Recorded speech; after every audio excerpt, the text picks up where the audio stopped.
Bonjour, je suis la conseillère Jennifer McKelvey et je suis présidente du comité consultatif sur les affaires francophones de Toronto. La secrétaire du comité a confirmé que nous avons le quorum, alors je déclare ouverte la 8e réunion du comité consultatif des affaires francophones de Toronto. Bienvenue à tous. This is a hybrid meeting with some members, staff, and public attending in person and others connecting by video conference over WebEx. For those of you on WebEx, I know you can't see the chamber, so I will let you know that we have Madame Balland, Madame Gazirabo, and Madame Girard that are here in the room with us. This is a hybrid. Members of the public can watch the meeting streaming live on YouTube at youtube.com/Toronto City Council Live or by connecting to the WebEx meeting. We do not have any registered public speakers today. Because we are meeting remotely, at least in part, we ask for your patience with any delays and technical issues. The working language of the committee is French, so we have simultaneous interpretation available to us today. I know among our members and our staff, we have varying degrees of fluency in French and in English, so I invite everyone to participate in the language in which they feel most comfortable. In this remote WebEx environment, we can access the interpretation by way of a dedicated phone number. Meeting participants will have received instructions on how to connect to the interpretation lines. If any members of the public would like to access the interpretation in real time, the details for connecting to WebEx are for both French and English are posted on the committee's webpage at www.toronto.ca/council. You will find them in the yellow annotation space at the top of the meeting container for today's meeting. There are also French language materials posted for the meeting. I would ask members of the public to keep your mics muted and your videos turned off while observing the meeting. Observers may be removed at the discretion of the chair. The sound broadcast over YouTube will be the floor sound, whatever is said live in the meeting, therefore a mixture of English and French. Avec la permission du comité, le personnel du bureau de la secrétaire municipale rédigera les motions en anglais. Toutes les décisions du comité seront disponibles en français et en anglais lors de la publication du procès verbal. If you wish to place motions on any agenda items, please email your motion in advance to the committee secretary at frenchac@toronto.ca. I would request that all staff keep their video turned off when they are not speaking or answering questions. This will make it easier for me as chair and for those watching to observe members as they participate in the debate on each item and during votes. I will ask that all members and staff keep their microphones muted unless you need to answer a question or speak. If members wish to ask questions or speak, please make sure your video is on and raise your hand or unmute your mic and indicate your intention to speak, and I will create a speakers list. When voting, I ask that members make sure that your video is turned on and raise your hand to indicate your vote. If there is a recorded vote, you will be asked to state if you are in favor or opposed.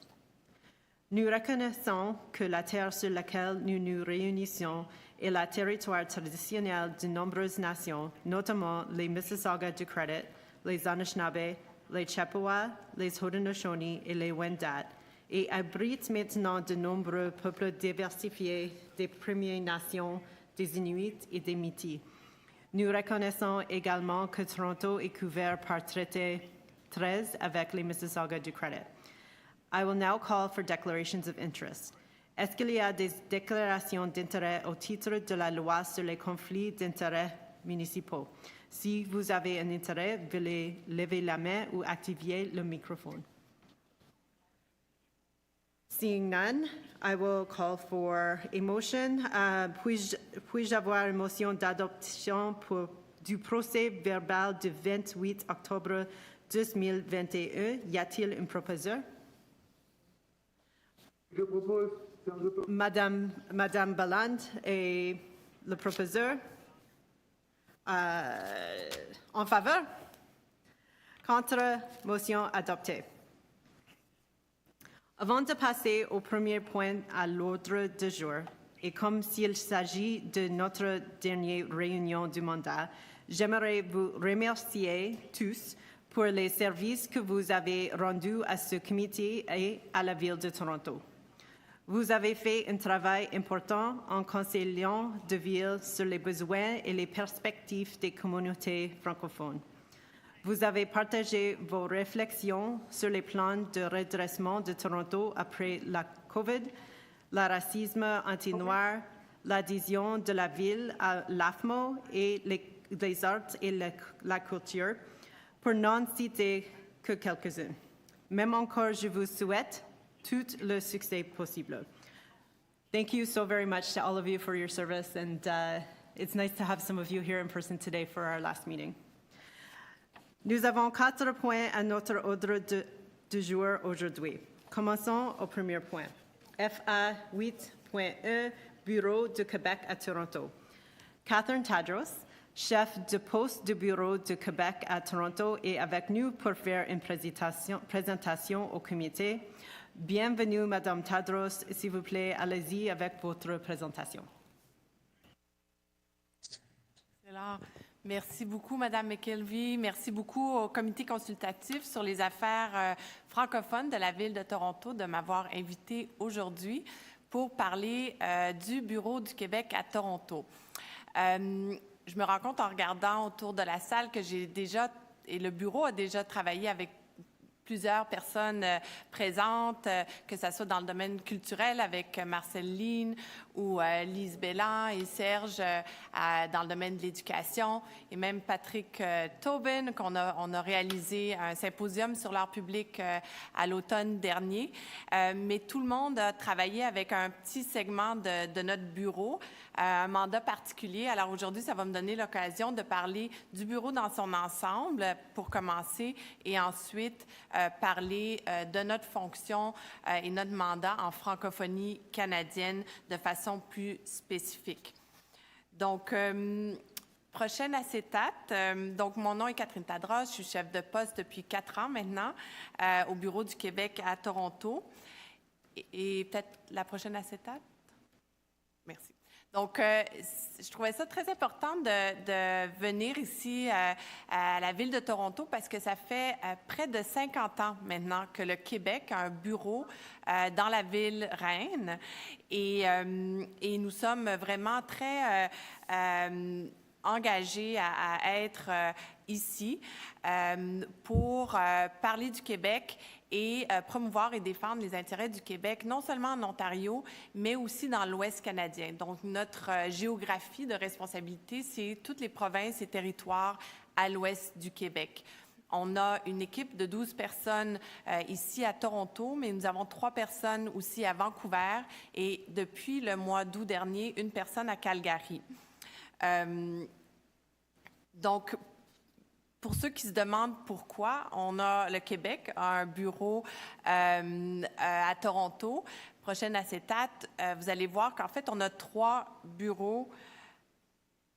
J'ai pas le contrôle. Oui, parfait, merci.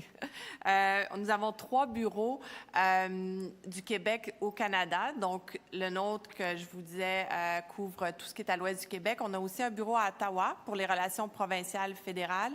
Et nous en avons un à Moncton pour les provinces atlantiques et la relation avec la communauté acadienne. Et nos 3 bureaux s'inscrivent, prochaine acétate, dans un contexte mondial. En fait, le Québec est la province qui est la plus active et dynamique au niveau international.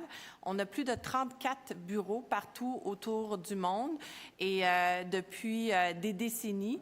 On en a plusieurs, comme vous pouvez voir, aux États-Unis, en Amérique latine, en Europe, en Asie aussi. Je veux dire, on en a 4 en Chine, un en Corée du Sud, on en a un depuis 2008 à Mumbai, et nous en avons 3 nouveaux en Afrique du Nord, parce que comme je viens vous parler de la francophonie, c'était important pour nous d'être en Afrique francophone, et donc nous avons maintenant, depuis quelques années, un bureau en Côte d'Ivoire, au Sénégal et au Maroc. Donc, 34 bureaux à l'international et c'est vrai que on est tous assez similaires. Il y a différentes tailles, il y a des bureaux plus gros, plus petits. Le mandat principal, je dirais que c'est le développement économique, donc d'aider les entreprises du Québec à développer les marchés internationaux. Mais on a aussi, plus le bureau est gros, plus il y a d'autres mandats comme la culture, les affaires publiques, des dossiers de francophonie propre et aussi l'accueil de ministres et de différents représentants du Québec sur nos territoires. Donc, ça, c'est pour le contexte général. Prochaine acétate, donc l'équipe à Toronto, parce que vous connaissez probablement certains. Il y a moi et Annie Soanès, qui est notre directeur économique. Prochaine acétate, on a l'équipe économique. Donc, on a 4 attachés qui sont responsables de différents secteurs pour nos entreprises. Bon, vous vous en doutez, le Québec, c'est la seule province francophone au Canada. Alors, beaucoup de nos entrepreneurs sont francophones. Dès qu'ils sortent du Québec, pour eux, c'est une démarche d'exportation. Il faut traduire leurs outils promotionnels. Il faut développer un réseau qu'ils n'ont peut-être pas, que ce soit à Toronto ou ailleurs au Canada. Donc, même si on est dans le même pays, il y a une démarche très similaire à une démarche d'exportation qui s'opère dès qu'ils sortent du Québec et nous les aidons à faire ça avec succès. Alors, comme vous voyez, nos différents attachés sont responsables de différents secteurs et on travaille main dans la main avec Investissement Québec, ce sont nos collègues à Montréal et à Québec, ainsi que le MAPAC, qui est le ministère de développement pour tout ce qui est alimentaire, l'agroalimentaire. Donc, je passe rapidement, mais c'est pour vous donner une vue d'ensemble. Et la prochaine acétate, c'est nos autres mandats. Donc, on a Manon Côté, que vous connaissez peut-être sûrement, et Daniel Bonin, qui s'occupent tous les deux de la francophonie canadienne, mais ils ont aussi d'autres mandats. Donc, Manon s'occupe de la culture et Daniel aussi des affaires politiques et publiques. Et nous avons aussi Claudine Brûlé, qui est responsable de nos communications et des affaires publiques. Dans les affaires publiques, nous faisons des veilles quotidiennes là, que nous rapportons à nos autorités sur différents sujets. Donc, nous sommes très actifs. Il y avait les élections de l'Ontario hier. Daniel aurait aimé être là, mais on doit écrire des notes là-dessus et l'acheminer au siège. Donc, ça vous donne une petite idée de qui nous sommes. Maintenant, pourquoi sommes-nous dans la ville-reine? Pourquoi sommes-nous en Ontario? Eh bien, et pourquoi le domaine économique est si important? Eh bien, le Québec vend pour plus de 80 milliards de dollars de biens et services au Canada. Le commerce interprovincial est vraiment important pour notre croissance économique, comme c'est le cas aussi pour l'Ontario et le Canada.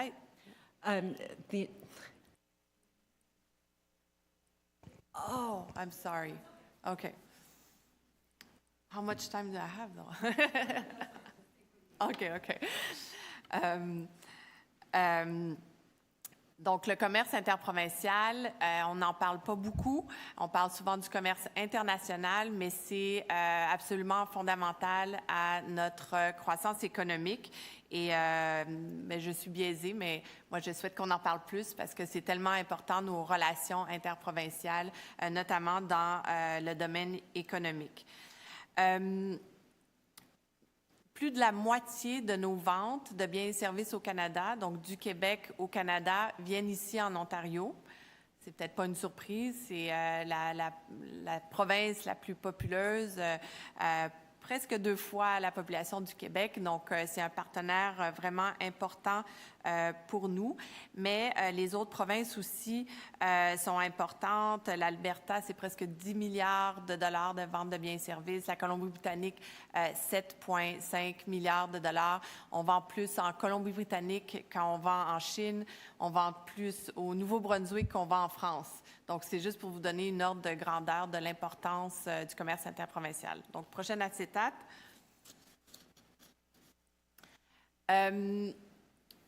J'en ai déjà parlé, de l'importance de l'Ontario. C'est notre plus gros partenaire commercial le plus important. Et ça, c'est vrai pour l'Ontario aussi. Le Québec est son plus gros partenaire commercial. Une des premières choses que notre premier ministre, le premier ministre Legault, a fait lors de ses élections en 2018, c'était de rencontrer Doug Ford. C'est un symbole fort de l'importance de cette relation entre les deux provinces. La photo à gauche, c'est sa visite à nos bureaux ici à Toronto. Et là, j'ai un petit comparatif là, des chiffres des ventes que nous faisons en Chine et en France, 3,4 milliards en Chine, 1,7 en France. On comprend que plus de 40 milliards en Ontario, c'est important. Et nos premiers ministres souhaitent l'intensifier. Donc, nos services économiques, on aide beaucoup des PME, mais aussi des plus grosses entreprises à vendre. On a eu plus de 350 entreprises aidées l'an dernier. Puis pour une équipe de 5, plus nos 4 personnes dans l'Ouest, c'est beaucoup d'entreprises d'aider. Et on leur demande si notre aide a aidé à faire des ventes et ce qu'ils nous ont rapporté, c'est au moins 33 millions de ventes fermes ont été faites grâce à nos services. C'est assez approximatif, mais ça nous donne l'idée qu'on a des belles retombées par rapport à nos services. On fait des activités de groupe, comme vous pouvez voir. Des fois, on a des kiosques. Il y a PEDAC qui s'en vient à Toronto, Collision qui s'en vient à Toronto ce mois-ci. On va avoir des délégations québécoises importantes. Des fois, la photo du milieu, c'est une activité qui s'appelle Rendez-vous Gourmet Québec. Alors, une activité que nous, on crée de A à Z, où on invite une cinquantaine d'entreprises québécoises à venir rencontrer souvent des centaines d'acheteurs potentiels. C'était aussi à Toronto. Et sinon, on fait des visites chez des grands donneurs d'ordre, comme là, on est allé visiter Home Hardware. On invite un groupe d'entreprises québécoises à aller rencontrer des donneurs d'ordre. Vous avez beaucoup de sièges sociaux ici à Toronto, donc c'est un marché très important et très stratégique pour nous. Prochaine acétate. Donc ça, c'était pour le développement économique. C'est toujours important de commencer avec ça, mais l'objet de ma présentation aujourd'hui est vraiment de parler de francophonie canadienne et de ce que le Québec fait en francophonie canadienne. Donc, ça fait plus de 25 ans maintenant que le gouvernement du Québec a une politique en appui à la francophonie canadienne. Donc, le gouvernement du Québec s'implique et supporte le développement des francophones hors de son territoire. Nous avons eu à ce jour 3 politiques et la dernière vient d'être lancée le 20 mars dernier. Et elle s'appelle « Politique du Québec en matière de francophonie canadienne, se mobiliser pour une francophonie forte, unie et engagée ». Prochaine acétate. Donc, la stratégie qu'on vient de lancer, donc la ministre Lebel, qui est la ministre responsable des relations canadiennes et de la francophonie canadienne au Québec, est vraiment tournée vers l'action. En fait, c'est accompagné d'un plan d'action sur 3 ans avec 75 mesures. Donc, ça se veut très concret pour le développement d'une francophonie forte au Canada. Nous avons aussi consulté à l'interne une vingtaine de ministères et d'organismes du gouvernement du Québec. Pour vous qui travaillez dans des gouvernements, c'est toujours un peu complexe, mais stratégique de pouvoir mobiliser les différents ministères et c'est ce que nous avons fait. Prochaine acétate. Les 5 grands piliers de notre stratégie se déclinent ainsi. Et peut-être en amont, je devrais souligner pour ceux qui ont participé à différentes actions que nous avons menées en amont de cette politique. Donc, depuis 2019, on travaille avec la ministre Lebel.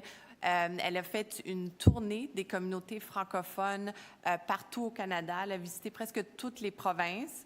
Ça a été coupé court à cause de la pandémie en 2020, malheureusement. Justement en mars 2020, puis elle devait être à Toronto en mars 2020, mais elle s'est rendue à Ottawa juste avant.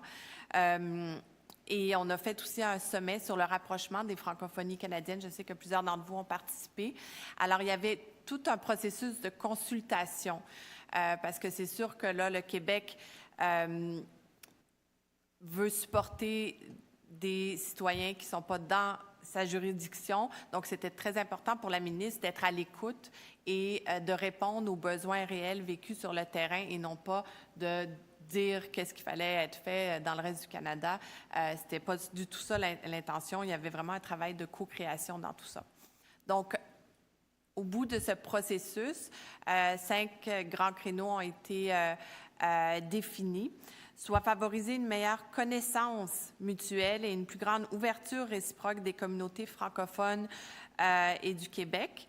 Donc, comment mieux travailler ensemble? On parle souvent de deux solitudes quand on parle du Québec et du reste du Canada, mais ça s'applique des fois au reste des communautés francophones, surtout quand elles sont loin du Québec. Donc, comment travailler mieux ensemble? Comment mieux se connaître?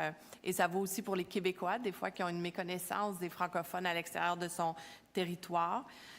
Comment préserver la vitalité des communautés francophones et acadiennes, donc rendre la langue pas juste folklorique, mais une langue vivante qu'on utilise au jour le jour. Valoriser le français et les cultures francophones, donc les célébrer à travers le Canada. Mettre en valeur la contribution des francophones et à la société et à l'économie canadienne. Donc, ne pas voir le français comme étant un poste budgétaire. Là, on sait qu'on a un traducteur, puis ça coûte de l'argent avoir un traducteur, mais c'est plus qu'un coût. Le français, c'est vraiment un avantage concurrentiel pour le Canada, pour chacun d'entre nous. Et cette multitude de cultures et de langues au Canada, ça devrait, on doit en parler de façon positive, puis montrer la valeur que ça a pour tisser des liens, notamment à l'international, dans les pays francophones, partout dans le monde. C'est vraiment un atout. Du moins, c'est ce qu'on croit, puis c'est ce qu'on voit dans notre quotidien. Et aussi accentuer le leadership du gouvernement du Québec, parce que, comme je l'ai dit, étant la seule province francophone au Canada, on sent une responsabilité de ne pas abandonner non plus les communautés francophones à l'extérieur de son territoire et de les aider, les appuyer de façon productive et constructive. Donc ça, c'est les 5 piliers. Prochain acétate un peu plus concret. Prochain acétate. Donc, de la politique, là, c'est la 3e politique. Alors, à chaque fois qu'on avait une nouvelle politique, il y avait un nouveau programme d'aide financière associé à cette politique pour pouvoir la mettre en action. À ce jour, on dépense plus de 2 millions de dollars par année dans des projets qui souvent impliquent des Québécois et des francophones hors Québec. Donc, le gouvernement dépense à l'extérieur pour des projets qui se réalisent souvent à l'extérieur de son territoire, mais en francophonie canadienne. Et ça touche tous les secteurs. La culture, le développement économique, la petite enfance, la santé, la jeunesse, les aînés, la diversité. Il n'y a pas de secteur qu'on ne touche pas. Il faut vraiment que ça vienne de la société civile, des organismes. Si vous avez des bonnes idées et qu'il y a un projet qui pourrait peut-être se faire conjointement avec un organisme du Québec et de Toronto, par exemple, peu importe le secteur, ça va nous intéresser parce que c'est ça, appuyer la vitalité, le dynamisme du français. Il faut que ça touche un peu toutes les sphères de nos vies. S'il y en a ici présents qui veulent, on vient de faire un nouveau feuillet qui présente nos aides financières, donc ça vous donnerait plus de détails sur comment appliquer sur nos aides financières. Puis on a un volet de nos aides financières qui se fait conjointement avec les différentes provinces. Donc, l'Ontario, par exemple, a dépensé conjointement avec le gouvernement du Québec l'an dernier 250 000 $, donc pour un total d'un demi-million de dollars pour des projets qui touchaient le Québec et l'Ontario.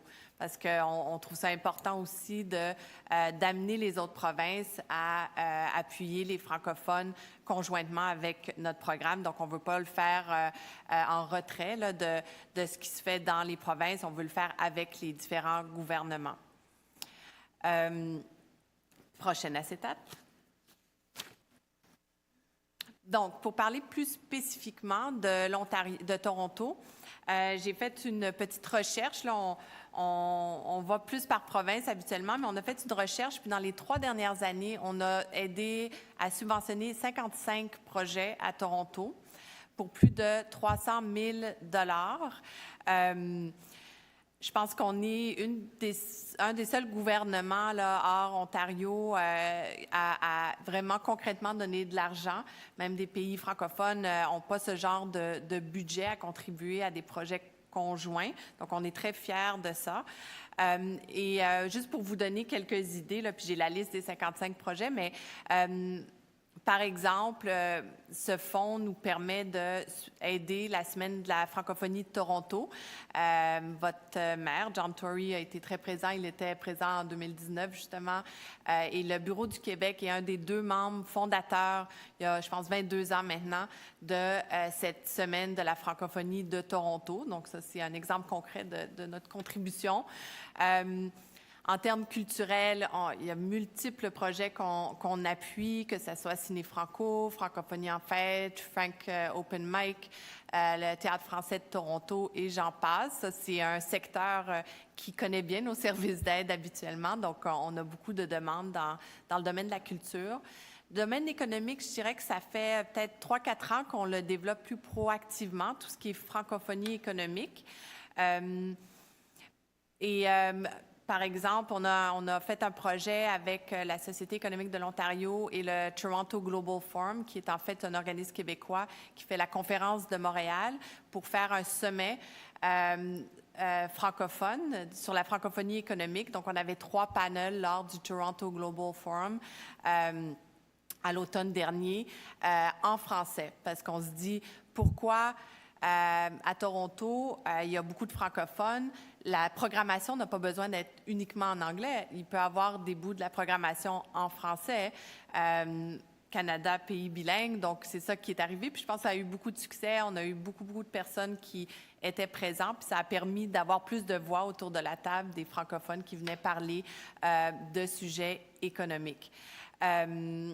La CCO, le Conseil de la coopération de l'Ontario et HEC Montréal travaillent ensemble en termes de parrainage et à travers leurs différents incubateurs d'entreprises, donc tout ce qui est start-up, jeunes pousses, qu'on dit en français.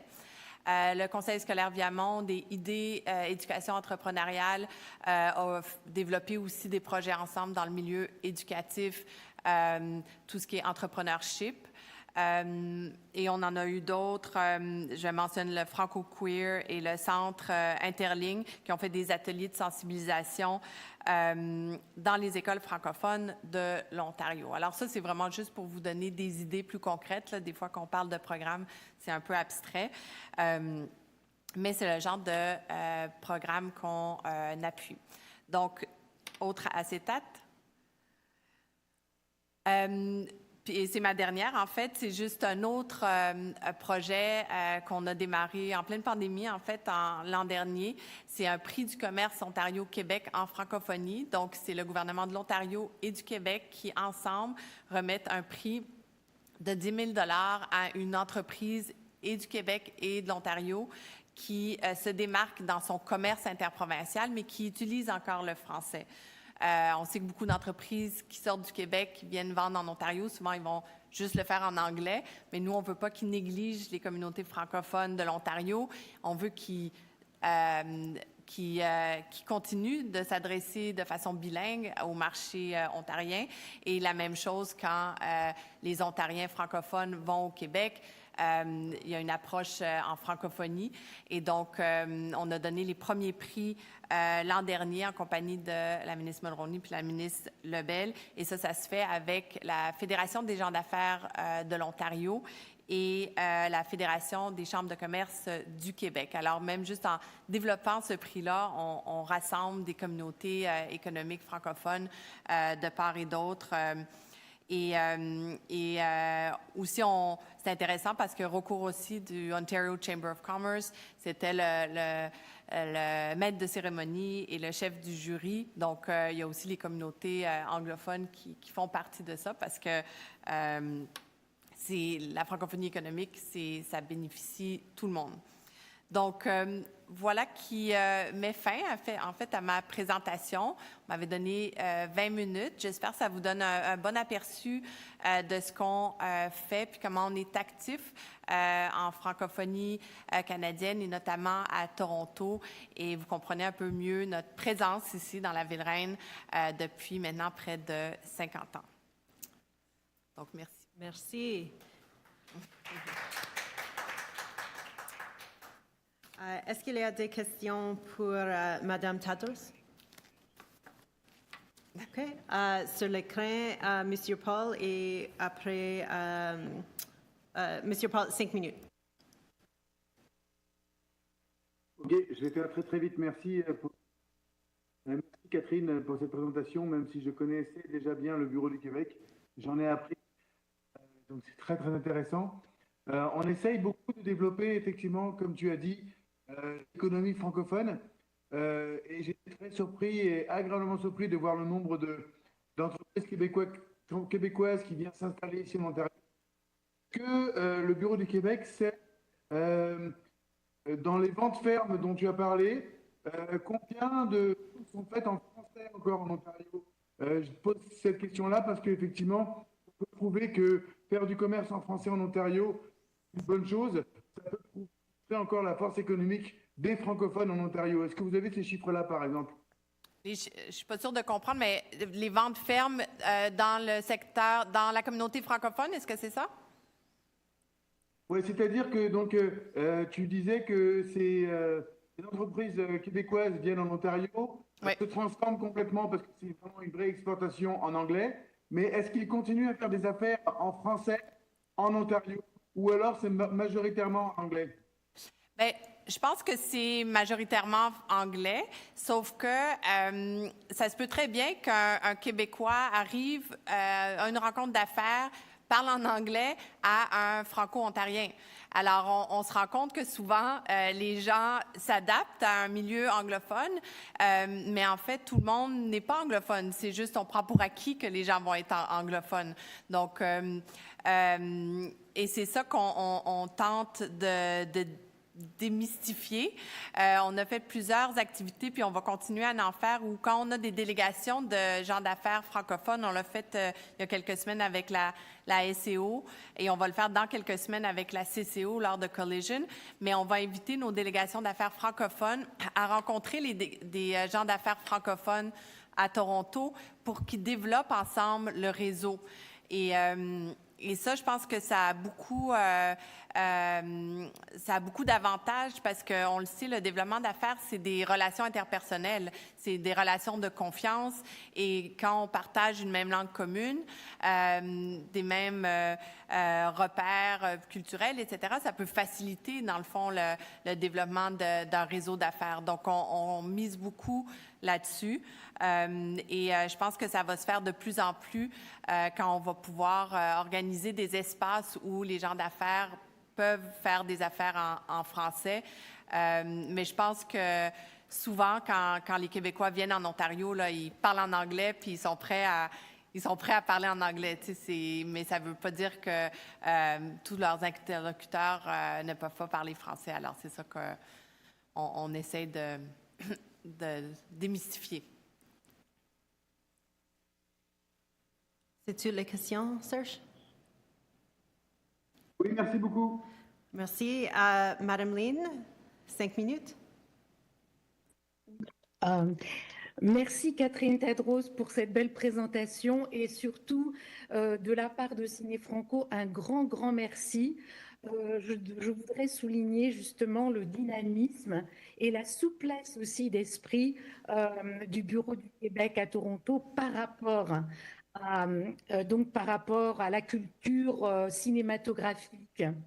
La seule chose que j'aimerais demander, ce serait, si c'est possible, de promouvoir de façon un petit peu plus peut-être commerciale les films québécois. Je trouve que il y a d'une part le dynamisme quand on arrive dans mon cas au festival. J'ai eu beaucoup d'aide et je vous en remercie. Mais dans d'autres manifestations, je trouve qu'il n'y a pas eu assez de soutien pour promouvoir la qualité des films québécois. Et je ne sais pas si c'est une question, mais du moins, j'aimerais savoir si vous avez un budget pour vous consacrer un peu plus à la promotion des films québécois à Toronto. Voilà. Merci, Marcel, pour la question. En fait, c'est une excellente question. Le défi que nous avons dans le monde culturel, c'est qu'il y a beaucoup d'artistes québécois qui rayonnent au Canada et à Toronto et en Ontario. Et pour nous, des fois, on perd le fil un petit peu. Il y a tellement de choses qui se passent que c'est difficile de tout recenser. Et on avait juste un demi-mandat à la culture. C'était Manon, mais juste à temps partiel. Et là, cet été, elle va transitionner, elle va être à temps plein. Donc, on va avoir une personne à temps plein culturelle, oui. Et elle va être très occupée. On pourrait sûrement avoir 2 et 3 personnes, mais ça va nous aider. Et ce qu'on a fait durant la pandémie, c'est, comme beaucoup d'activités en présentiel ont ralenti, on a développé un bulletin qui s'appelle Zoom Culture, où on montre les différentes manifestations culturelles, que ce soit cinéma, danse, chant, industrie créative, partout sur nos territoires. Donc, pas juste en Ontario, mais jusqu'en Colombie-Britannique. Et la dernière édition du mois dernier, il y avait 50 pages, puis je suis sûre qu'on n'a pas tout recensé, mais ça devrait nous aider quand même à faire la promotion de la culture provenant du Québec. Donc, ça, c'est quelque chose que, à chaque 2 mois, nous allons publier. Ça s'appelle Zoom Culture. Donc, Marcel, si tu ne l'as pas reçu, là, contacte-nous, contacte Manon, puis on va te mettre sur la liste de diffusion. Ça vaut pour tout le monde. Ici. Merci beaucoup, Catherine. Merci. C'est la fin de votre question, Madame Mia. OK. Est-ce qu'il y a d'autres questions à Madame Gazibaro? Merci beaucoup, Catherine, d'une très belle présentation. Ça fait un moment qu'on demande d'avoir un bureau francophone dans la ville de Toronto. Justement, je comprends, votre mandat, c'est aussi le Québec, mais je me retourne aussi à la ville de Toronto. Est-ce qu'il y a lieu de travailler ensemble pour justement se doter d'un bureau ici dans la ville de Toronto pour, je sais, on a le comité, mais un bureau qui traiterait des affaires quand on vient ici au bureau, ici, on est servi par exemple en français. C'est une idée que je trouve qui pourrait être développée aussi dans le cadre de la vitalité des francophones de la ville de Toronto. Mais c'est encore aussi la question. Oui, c'est plus pour la ville de Toronto de voir. C'est sûr que nous, la ville de Toronto a une entente avec la ville de Montréal. Donc, ça pourrait être dans le cadre de ce genre de relation, mais ça serait à Mme McKelvey de voir. Mais c'est sûr que il y a peut-être quelque chose, s'il peut y avoir une réciproque, d'avoir un bureau peut-être ontarien, au Québec, ici, je ne sais pas. Toronto surtout. À Toronto surtout, oui. Ça, c'est à Toronto de répondre, je pense. Ouais. Merci beaucoup pour la question. Oui, il y a une entente. Il y avait une entente discutée entre la maire Plante il y a 5 ans avec le maire Tory. Il n'y avait pas un accord formel qui s'en vient des discussions, mais il y a toujours, comme dit Catherine tout à l'heure, il y a beaucoup de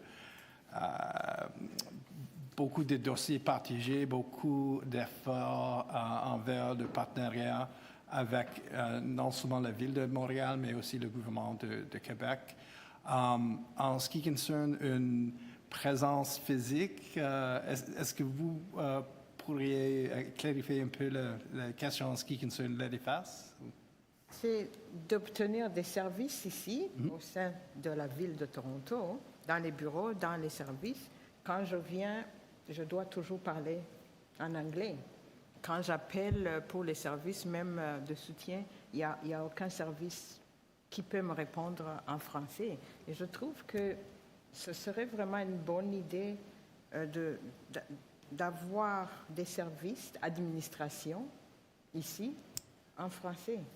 Parce que ce n'est pas toujours... Je sais que la ville de Toronto fait vraiment beaucoup d'efforts pour desservir les communautés francophones, mais quand on appelle, par exemple, pour venir inscrire les mariages, on ne peut pas s'inscrire en français. On ne peut pas avoir tous les services dans la langue française. Merci encore pour la question. C'est un très bon point. Et je pense que quand l'officier principal pour la communication, Brad Ross, a été parmi nous il y a quelques mois, on a discuté un peu la façon par laquelle la ville, grosso modo, puisse s'améliorer toute la service en communication aux communautés francophones. Il y a, pour développer un guichet unique ou quelque chose ciblé aux communautés francophones, je pense que ce n'était pas encore discuté avec Brad, mais je peux retourner chez lui pour en discuter. Le guichet, c'est le bon mot actuellement. Oui. Puis, comme on parle de la Ville de Montréal, juste vous dire qu'il y a une commissaire au service en français maintenant à la Ville de Montréal. C'est tout nouveau. Ça fait à peu près, je pense, 1 an que la Ville de Montréal a développé un plan d'action au niveau de la francophonie. Ils veulent être une ville exemplaire. C'est la plus grande ville francophone en Amérique. Donc, ils veulent prendre leur place dans cet univers-là. Alors, peut-être c'est quelque chose à suivre. Puis, dans votre collaboration entre les deux grandes métropoles du Canada, là, peut-être qu'il y a des meilleures pratiques là, à échanger là-dessus. Donc. Merci. Monsieur Charles, 5 minutes. Merci beaucoup, Madame la Présidente. Merci, Madame Tedros, pour votre présentation. C'était vraiment une excellente présentation, dont j'en ai appris énormément, beaucoup plus que ce qui existe sur le site Internet. Donc, ça fait plaisir. J'ai une question qui va dans le sens de la question qui a été posée par ma collègue Marceline. C'est par rapport aux questions culturelles. Je me demande, est-ce qu'au sein du bureau du Québec à Toronto, vous avez un partenariat avec la ville de Toronto pour faire connaître, au-delà par exemple, des artistes, des acteurs québécois, mais par exemple les écrivains québécois à Toronto. Vous avez mentionné l'idée des deux solitudes linguistiques au Canada, si on parle des langues françaises et anglaises. Donc, voilà. Est-ce qu'il y a des projets de partenariat pour mieux faire connaître ces auteurs ici, mais en même temps pour mieux collaborer avec les bibliothèques de Toronto pour qu'on puisse avoir des auteurs, en tout cas une plus grande disponibilité des livres des auteurs québécois ici à Toronto. Et puis, la question va dans l'autre sens. Est-ce que... en tout cas, la mission de votre bureau, ça consiste aussi à faire connaître les Franco-ontariens au Québec. Il y a pas mal d'auteurs, d'artistes, d'acteurs, de personnes qui œuvrent dans le domaine culturel ici en Ontario, à Toronto particulièrement. Est-ce que dans votre sens, vous faites connaître aussi le travail de ces personnes-là au Québec? Voilà. Oui, donc... Deux excellentes questions. Je vais commencer par la deuxième. Donc, nous, à Toronto, nous sommes un peu les yeux et les oreilles. Et... Je suis désolée, nous n'entendons pas. Je pense que ça a dû être... C'est muet. Vous n'entendez pas? Est-ce que vous m'entendez? Oui? OK, excellent. Donc, deux excellentes questions. Je vais commencer par la deuxième. Nous, ici à Toronto, but, c'est vraiment d'être en relation avec les organismes et les communautés francophones à l'extérieur du Québec. Mais certains des projets dans nos programmes d'aide, c'est pour faire venir des Franco-ontariens et des francophones de l'extérieur du Québec au Québec dans des foires commerciales, des conférences, etc. Donc, ça peut aller dans les deux sens. Ça peut être pour faire venir, disons, des Québécois ici ou l'inverse. Aussi, le 22 mars dernier, la ministre Lebel a déposé un projet qui a été adopté par l'Assemblée nationale pour faire du 22 mars la journée québécoise de la francophonie canadienne. Alors, à partir de maintenant, tous les 22 mars, on va, c'est l'anniversaire de naissance de Gabriel Roy, donc c'était symbolique, puis en plus, en plein mois de la francophonie, ça va être une journée où les Québécois vont pouvoir faire la promotion des francophones à l'extérieur du Québec. Puis justement, en discutant, ça pourrait prendre la forme de, dans les bibliothèques au Québec, on met de l'avant des œuvres de francophones à l'extérieur du Québec, des personnalités, ça peut être dans toutes sortes de domaines. Donc, on va voir comment ça va évoluer, mais on est bien content parce qu'on est très conscient qu'il faut qu'il y ait une meilleure reconnaissance là, aussi des Québécois par rapport aux francophones hors Québec. Maintenant, pour notre partenariat en culture avec la Ville de Toronto, je dirais que notre projet, dans le cadre de Artworks TO, avec Patrick et son équipe à l'automne dernier, on a vu qu'il y avait dans l'art public toute une série d'actions de la Ville de Toronto. On trouvait ça fort intéressant, puis on voulait s'assurer qu'il y a une collaboration, que peut-être des artistes du Québec et de l'Ontario puissent travailler ensemble dans ce domaine qui est un domaine d'avenir dans le monde des arts, que ce soit ici à Toronto, mais éventuellement aussi au Québec. Donc, on voyait ça comme gagnant-gagnant. Donc, on a réalisé un symposium sur l'art public qui a duré 3 jours, plusieurs panels, des vitrines culturelles. On avait même une compétition où il y a un artiste qui a gagné puis qui va pouvoir réaliser son œuvre ici à Toronto. Donc ça, c'est un exemple d'un projet qu'on a fait en collaboration avec la Ville de Toronto. Maintenant, sinon, c'est habituellement avec des diffuseurs qu'on a des relations, que ce soit Harbourfront, de Bentway, Luminato, différents festivals. Nous, on va travailler avec ces diffuseurs pour s'assurer que s'ils ont besoin d'artistes et que des bons artistes québécois qui peuvent être dans leur programmation, leur donner accès à ces artistes. Des fois, on sait que les gens cherchent des artistes dans le domaine de la danse ou un autre domaine. Donc, nous, on est capable de leur présenter à différents artistes. Alors, c'est comme ça que nous, on travaille à faire rayonner là, la culture québécoise ici à Toronto. Merci. Madame Girard, 5 minutes. Merci. Merci pour la présentation. J'avoue que j'ai également appris beaucoup. J'ai été très surprise par la taille des relations commerciales interprovinciales. C'est vraiment impressionnant. De fait, j'avais 2 questions. Ma première était en lien avec votre travail sur la francophonie. Est-ce que ça pourrait inclure des choses comme, vous savez que partout au Canada, il y a une grande pénurie d'enseignants de langue française. Je fais partie d'une association de commission scolaire canadienne et une chose qu'on a déterminée, c'est que d'aller se voler les enseignants d'une province à l'autre, c'est vraiment pas une façon efficace de régler le problème. On ne fait que déplacer le problème. Alors, le cannibalisme ne fonctionne pas. Alors, on essaie de regarder ça vraiment, d'avoir une perspective pan-canadienne. Entre autres, bien sûr, une des solutions qui est vue, c'est l'immigration et aller chercher nos enseignants à l'extérieur. Donc, est-ce que votre bureau pourrait, par exemple, faciliter des relations qui pourraient viser, par exemple, justement, avoir des projets qui pourraient bénéficier autant le Québec que l'Ontario, justement, à recruter des enseignants en langue française? Est-ce que ça pourrait aller jusque-là? C'est un sujet très important, effectivement, puis c'est une préoccupation qu'on voit dans toutes les provinces, au Québec, comme en Ontario, comme partout ailleurs, Alberta, Colombie-Britannique, etc. Donc, il y a une pénurie d'enseignants. puis d'enseignants francophones. Effectivement, l'immigration, c'est perçu comme une excellente façon d'y remédier.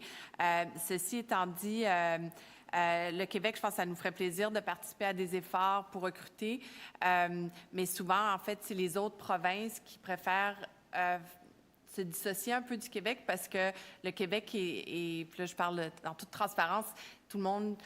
Bien, souvent, si on sait qu'il y a du français au Canada, on va savoir qu'il y en a beaucoup au Québec. Alors, on fait...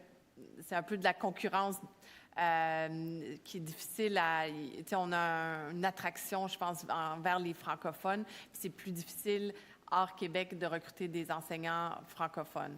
Alors, oui, on serait ouvert de le faire ensemble, mais souvent, nos démarches d'immigration pour aller recruter à l'extérieur, ça se fait souvent séparément, où l'Ontario va se joindre à des efforts canadiens, comme le gouvernement fédéral, puis le Québec va faire un peu bande à part. Mais c'est pas tant parce que nous, on veut pas travailler avec les autres provinces, c'est juste que cette façon de procéder, de ce que je comprends, ce que les gens m'ont dit sur le terrain, c'est que quand l'Ontario peut aller seul, il peut plus faire son pitch puis attirer des enseignants. Donc, en toute transparence, là, c'est ça l'écho que j'ai, mais je veux dire, c'est c'est une problématique là, pour toutes les provinces. Donc, effectivement,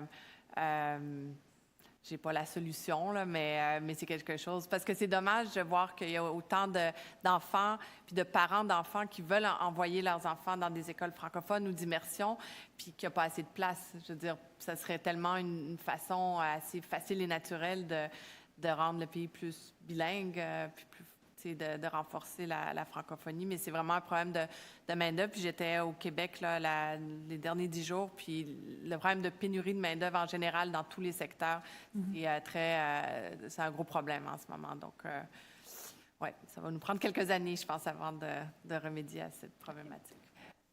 Et j'ai une deuxième question, si vous le permettez.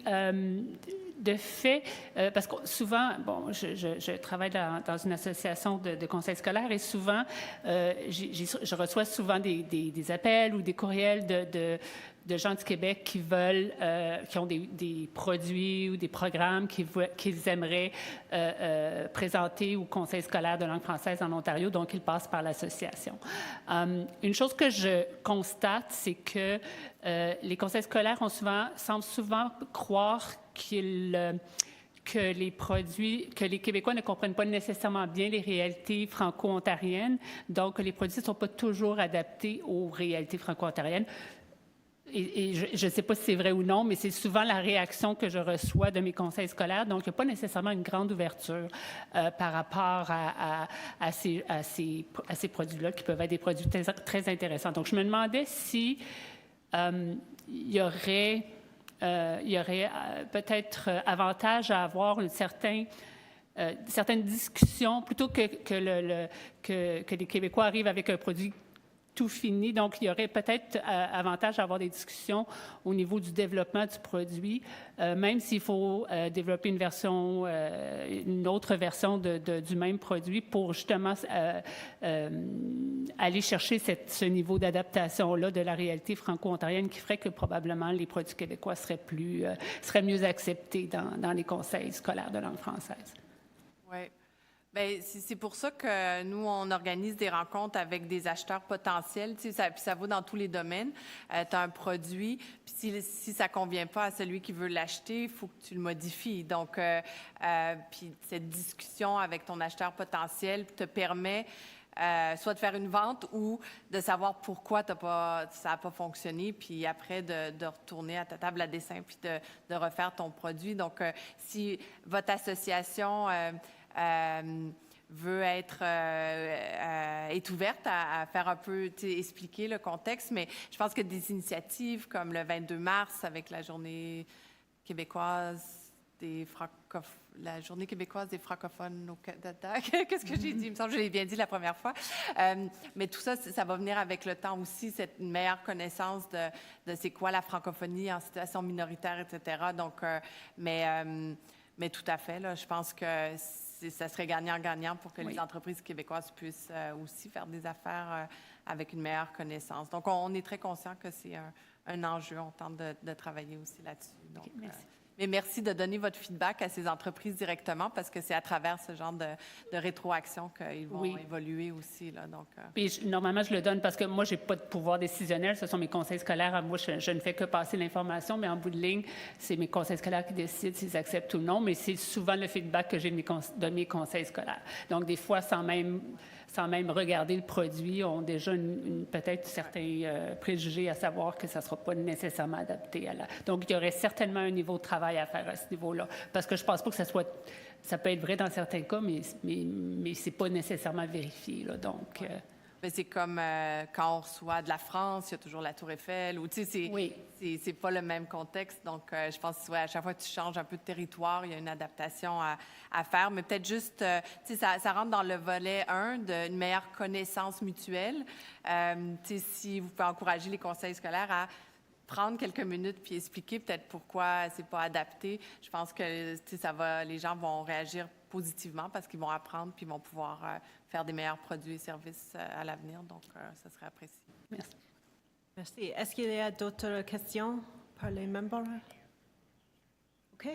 Merci. Merci beaucoup. Ça m'a fait plaisir. Y a-t-il des intervenants sur ce point? OK. Y a-t-il un proposeur pour accepter le point? Madame Girard, en faveur? Contre? Motion adoptée. Notre prochain article est FA 8.2, mise en œuvre des panneaux d'orientation bilingue dans les nouvelles stations de métro. Nous avons des invités de la Commission de transport de Toronto. Ian Dixon, Manager of Design and Wayfinding, and Leslie Millen, Head Marketing and Customer Experience, are here to give a presentation to the committee. I did not give this advice to the last speaker, which was my mistake. I just asked you to please speak slowly to give the interpreters enough time for translation, for the translation line. Please go ahead with your presentation. Okay, thank you very much. I believe that we're going to put the presentation up, if the clerk could help me out with that. While we do that, I also say that we have David Nagler with us today, Head of Community and Stakeholder Relations at the TTC. My name is Ian Dixon. I'm Manager of Design and Wayfinding at the TTC, and I appreciate the opportunity to present to the committee today. And I'm just waiting for the presentation. I guess I'll start by just introducing that at the TTC, we're working on a wayfinding implementation strategy. And if you can move on to the first slide. The TTC wayfinding implementation strategy focuses on key priorities to improve wayfinding for customers across the system. And these include updating the legacy signage within our system, improving access to points of interest around the city, like the Royal Ontario Museum or Rogers Centre, better connections at regional transit hubs like Finch Station or Kipling Station, where we handshake with regional transit partners, taking advantage of accessibility improvements, utilizing new technologies. One example is a new technology utilizing Bluetooth technology called beacons, where people with vision barriers can use their smartphones to navigate through stations. We're also looking at how signage is implemented in the many new infrastructure projects on the go right now to expand transit in the city. Next slide, please. So just in basic, the basic idea for people who haven't heard the term wayfinding before, it's fairly simple.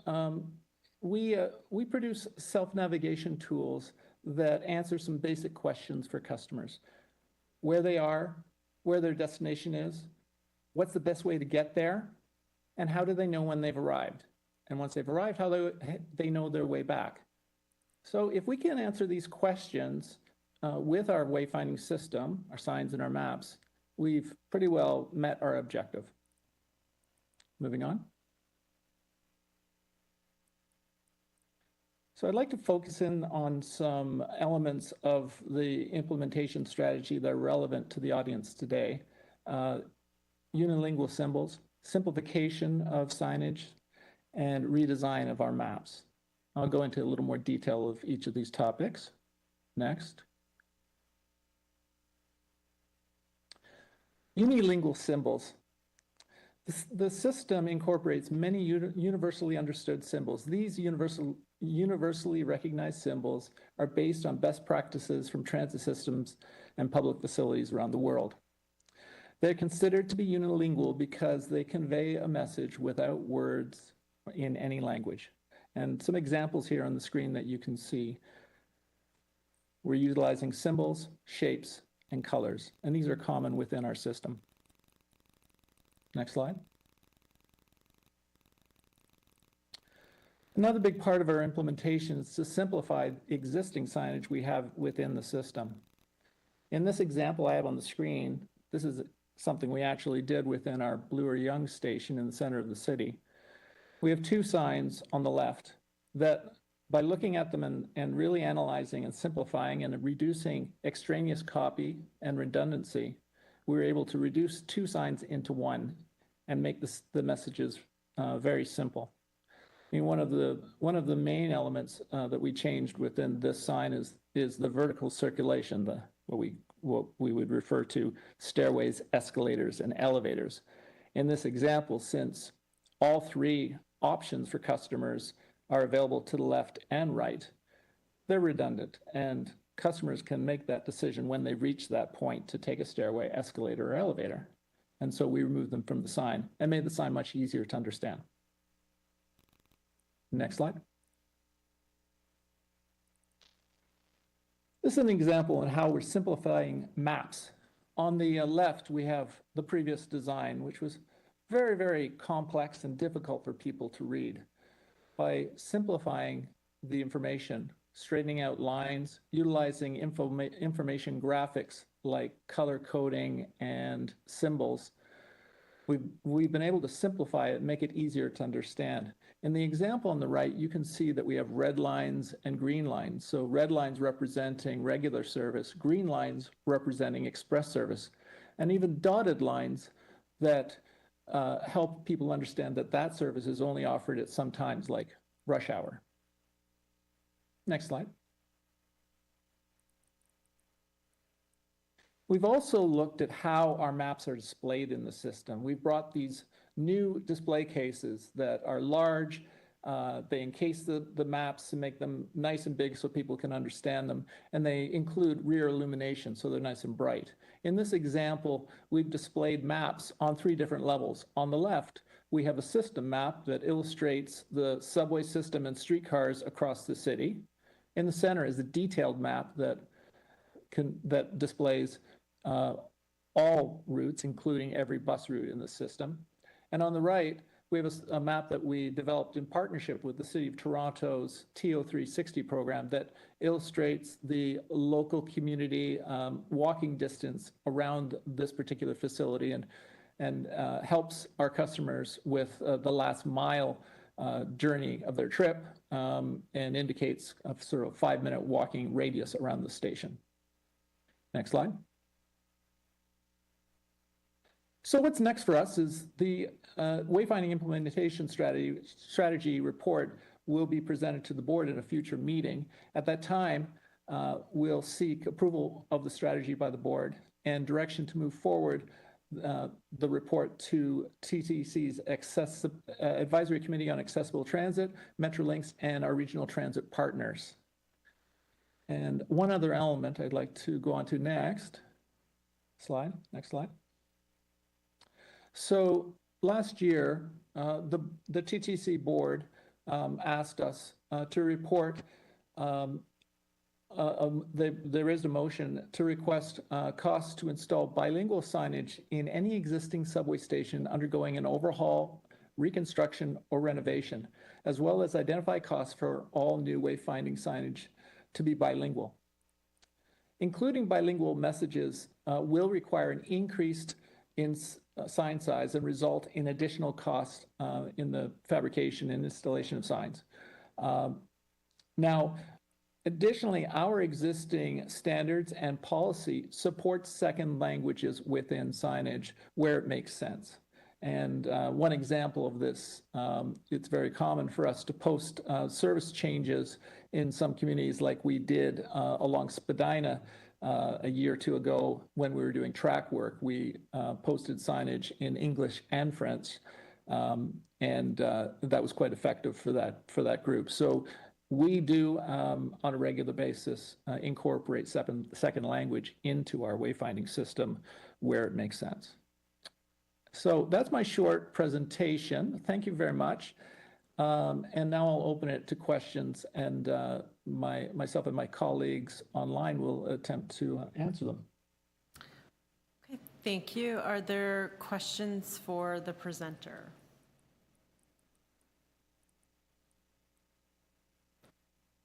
Madame Lee. Thank you very much for your presentation. And I was wondering, the Francophone population is rather scattered. You cannot say there is a French village, as we can say there is a, Chinatown, etc. Would you consider expanding the bilingual signage, to more stations, simply because as Francophones, we are not concentrated in one, in one quarter of Toronto?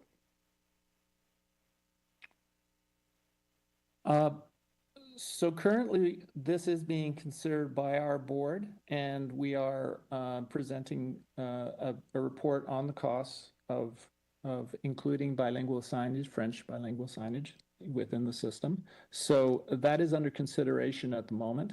I will say as well as we do provide translation services within our website, which is a very powerful navigation tool for our customers for maps and for schedules, arrival times, and that type of thing. And so that's a tool that's available on mobile apps that people can use within the system. So I think that's the extent I can answer that question, and I invite my colleagues to add to it if they wish.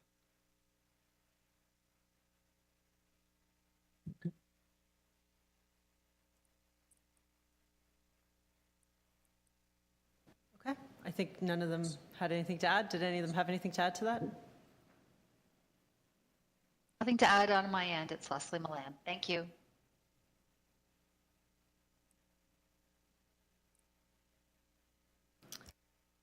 Okay, thank you. Are there other questions for the speakers? Okay, seeing none, I have a couple questions. So the motion that I'll reset my timer. The motion that was brought forward to the board was specifically asking about the Eglinton Crosstown, as it was a new line that was being constructed by the province. Has the province shown any willingness to have the signage updated on the new line on the Eglinton Crosstown specifically?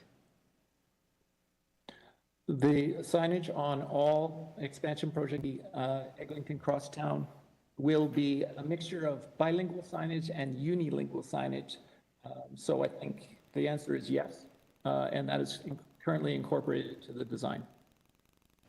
Okay, that was not clear to me earlier based on your presentation, because the board asked about the new stations undergoing renovation. So we don't have any information back from you on that one yet either. So when we speak of new stations under renovation, we're talking about existing stations within the system that may, for instance, be receiving an elevator or a second exit. Brand new expansion projects, brand new stations, will be bilingual. So our response to the motion will address the renovated stations, the existing stations within the TTC system. Okay, and then you mentioned like the website and that there is French translation available for the website. So do we have, what is there in terms of like an app for the TTC, and does that have the ability for multiple languages? I'd be more comfortable if Leslie responded to this one. Hi, thanks, Ian. So currently, the new website that was launched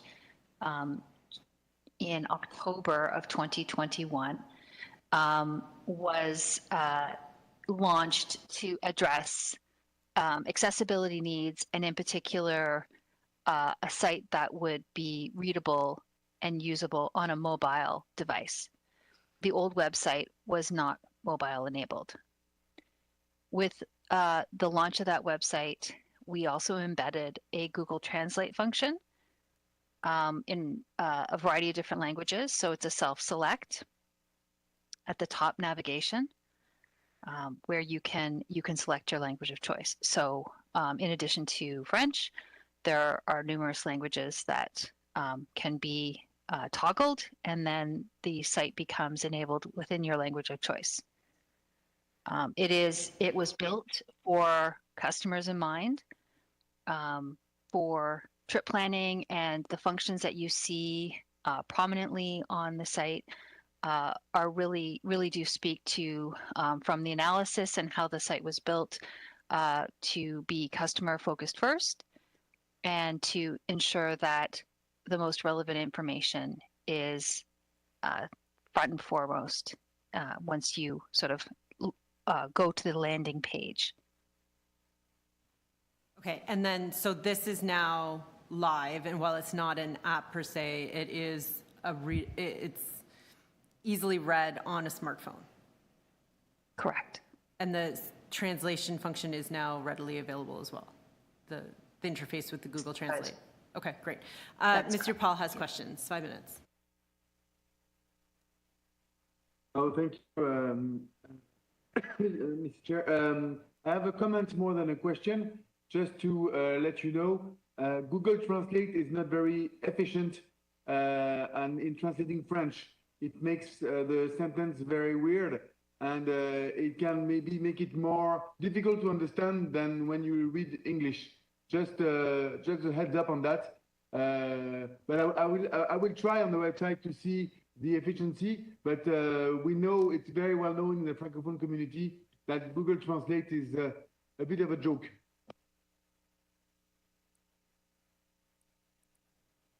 Okay, thank you for that feedback. The comment. Maybe we can go for a ride together, Serge. All right, we have questions in the room. Madame Ballant. Thank you for your presentation. It's more a comment, but I think something to look toward for the next 5 years in terms of where there could be a dense population of international students, and where the education sector is taking place downtown. For instance, l'Université de l'Ontario français being on Queen's Quay, as well as my own community college, Collège Boréal, moving to the Distillery District for a long term, has been sort of delayed for the last 5 years because of the Ontario line being built under the campus. So these would be hotspots to consider if this pilot project does take place, as well as Madame Lean mentioned. We've got students, of course, really young students coming from school boards that are going to be spending a lot more time in the downtown core, if you will, as well as many international students that could be living in Scarborough and Mississauga, as far as Hamilton, because as we know, which our next presentation dealing with Newcomer strategy, the housing issue continues, so people are moving away from the downtown. But the French university and education is, you know, some people are even living in Ryerson residences. But the eye on l'Université de l'Ontario français, which has the other French community college, La Cité, which is with l'UOF, and Collège Boréal is moving at the Distillery District in July in approximately a year.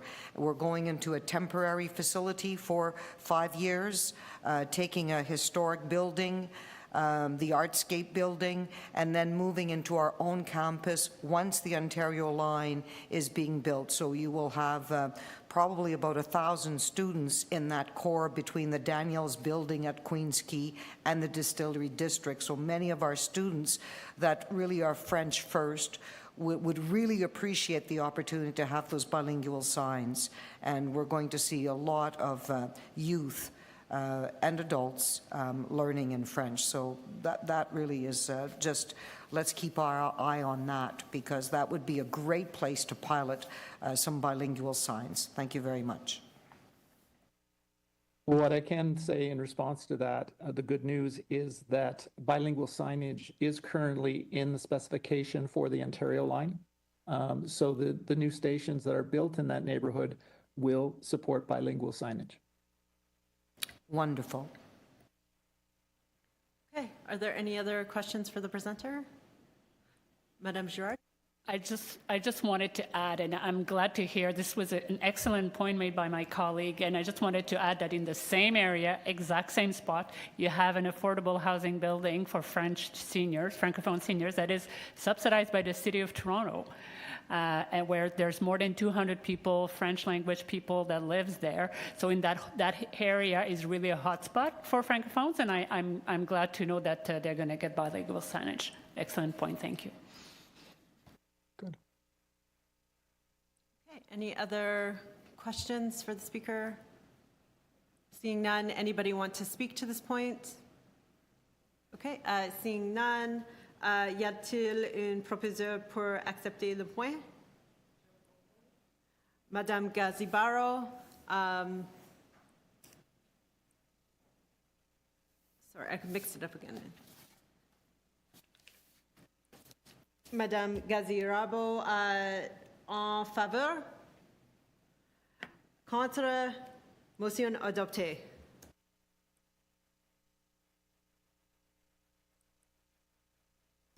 Okay, that brings us to our next point.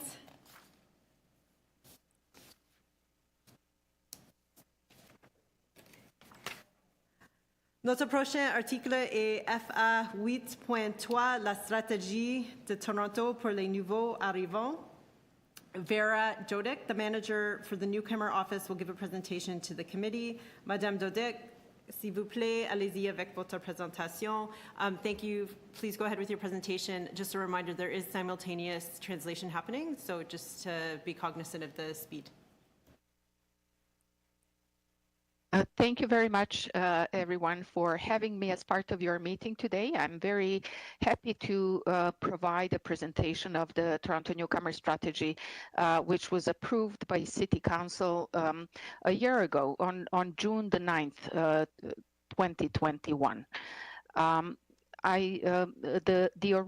The first Newcomer Strategy was approved by Council in early 2013, and the Toronto Newcomer office was established right after, and was tasked with facilitating and leading the implementation of the strategy both internally and externally. I would like to start the presentation with a bit of an overview of the immigration context in Toronto to demonstrate the importance of immigration for the City of Toronto and why it is critically important that newcomers in Toronto succeed. As you all know, Toronto is the largest city and the 6th largest government in Canada. We are the 4th largest city in North America. Our population is close to 3 million people. At the same time, Toronto is the top immigrant destination in Canada. Although our population is 8% of Canada's population, we receive more than 25% of all permanent residents to Canada. That proportion is even higher as far as international students, whom we just mentioned, refugees and refugee claimants. Similar numbers of permanent residents that come to Toronto every year come to Quebec and British Columbia combined. As you know, their population combined is 13 million. So a 3 million population of Toronto, we receive more than 25% of all permanent residents, while 13 million population of Quebec and BC receive approximately the same number. As I mentioned, this ratio is often higher for immigrants in classes that have more complex needs, such as refugees and refugee claimants. More than half of Toronto's residents have been born outside of Canada, and another close to 30% that haven't been born in Canada have at least one parent born outside of Canada. That means that 80% of our population have a direct connection to immigration. This slide provides a bit of data directly related to our Francophone population. In addition to Ottawa, Toronto is the top choice for Francophone immigrants in Ontario. 1 in 3 Francophones from another country settle in Toronto, or close to 33% of all Francophone immigration to Ontario. Close to 50,000 Francophone immigrants live in the Greater Toronto area. Their origins include 35% from Africa, 28% from Europe, and 20% from Asia. This data is based on the 2016 census, so the situation may be slightly different right now. And I'm certain that the numbers have increased considering arrivals and the secondary migration through Quebec. So in 2021, in early 2021, after 8 years since the original Newcomer strategy was adopted, and after more than a year of experiencing the COVID-19 pandemic, we realized that the circumstances of newcomers in Toronto have changed so significantly that it was important to renew our strategy. And it was also important that the City of Toronto renews its commitment to newcomer integration. Because of that, we engaged in a very comprehensive process to develop a new strategy. And this slide represents a brief outline of how extensive that renewal process was. So we reviewed and considered a number of documents, a number of frameworks, and our achievements to date. We looked at the City of Toronto Memorandum of Understanding on Immigration that we have with Canada and Ontario. We reviewed Canada-Ontario Immigration Agreement, the second iteration. We looked at the Newcomer Leadership Table and its achievements. We looked at local immigration partnerships in Toronto and the related structures. We also conducted a detailed jurisdictional and environmental scan and engaged in consultations and surveys. Given the limitations related to COVID-19, the consultations were conducted virtually, and we consulted with more than 100 people. Part of these conversations were internal, so we spoke to 35 city employees, some directly engaged in the work of the Newcomer office, some indirectly, and some not engaged at all. We spoke to city councillors. We spoke to a number of external stakeholders and partners, including the Francophone Local Immigration Partnership, and we also spoke to newcomers. The co-chairs of the Newcomer Leadership Table acted as advisors. The Newcomer Council, as I mentioned, adopted the new strategy, which is for the period of 2022 to 2026 on June the 9th. And the new strategy represents a framework. It's not a very detailed document, and it's available in French as well, both online and we have some printed copies as well. The strategy outlines a new vision, new guiding principles, new priorities, and a new role for the Toronto Newcomer Office. You have the vision on the screen. It has two parts, which is different from the original strategy. It speaks about the vision for newcomers, but also a vision for the City of Toronto. So the vision for the newcomers is that they live, those newcomers that live in Toronto have a sense of belonging, well-being, and connectedness, that they feel safe, supported, welcome, and engaged. As far as the vision for Toronto, it is that the city is leader in providing newcomers equitable access to municipal programs and services. And as you will see in the next few slides, the focus of the new strategy is very much on city services and access to city services for newcomers. I also should mention that the new strategy has a new newcomer definition, and it is broader and more inclusive than the definition in the first strategy. It is in line with the City of Toronto's access to city services policy and the Council's position related to migrants without immigration status. So the new definition includes all immigrants and all refugees who have recently arrived in Toronto, regardless of their immigration status and whether they have it. So it includes undocumented persons as well. These are the 5 principles of the new strategy. The first principle is that the strategy has a city-wide approach, and the capital C there is not an error. It's purposefully capital C.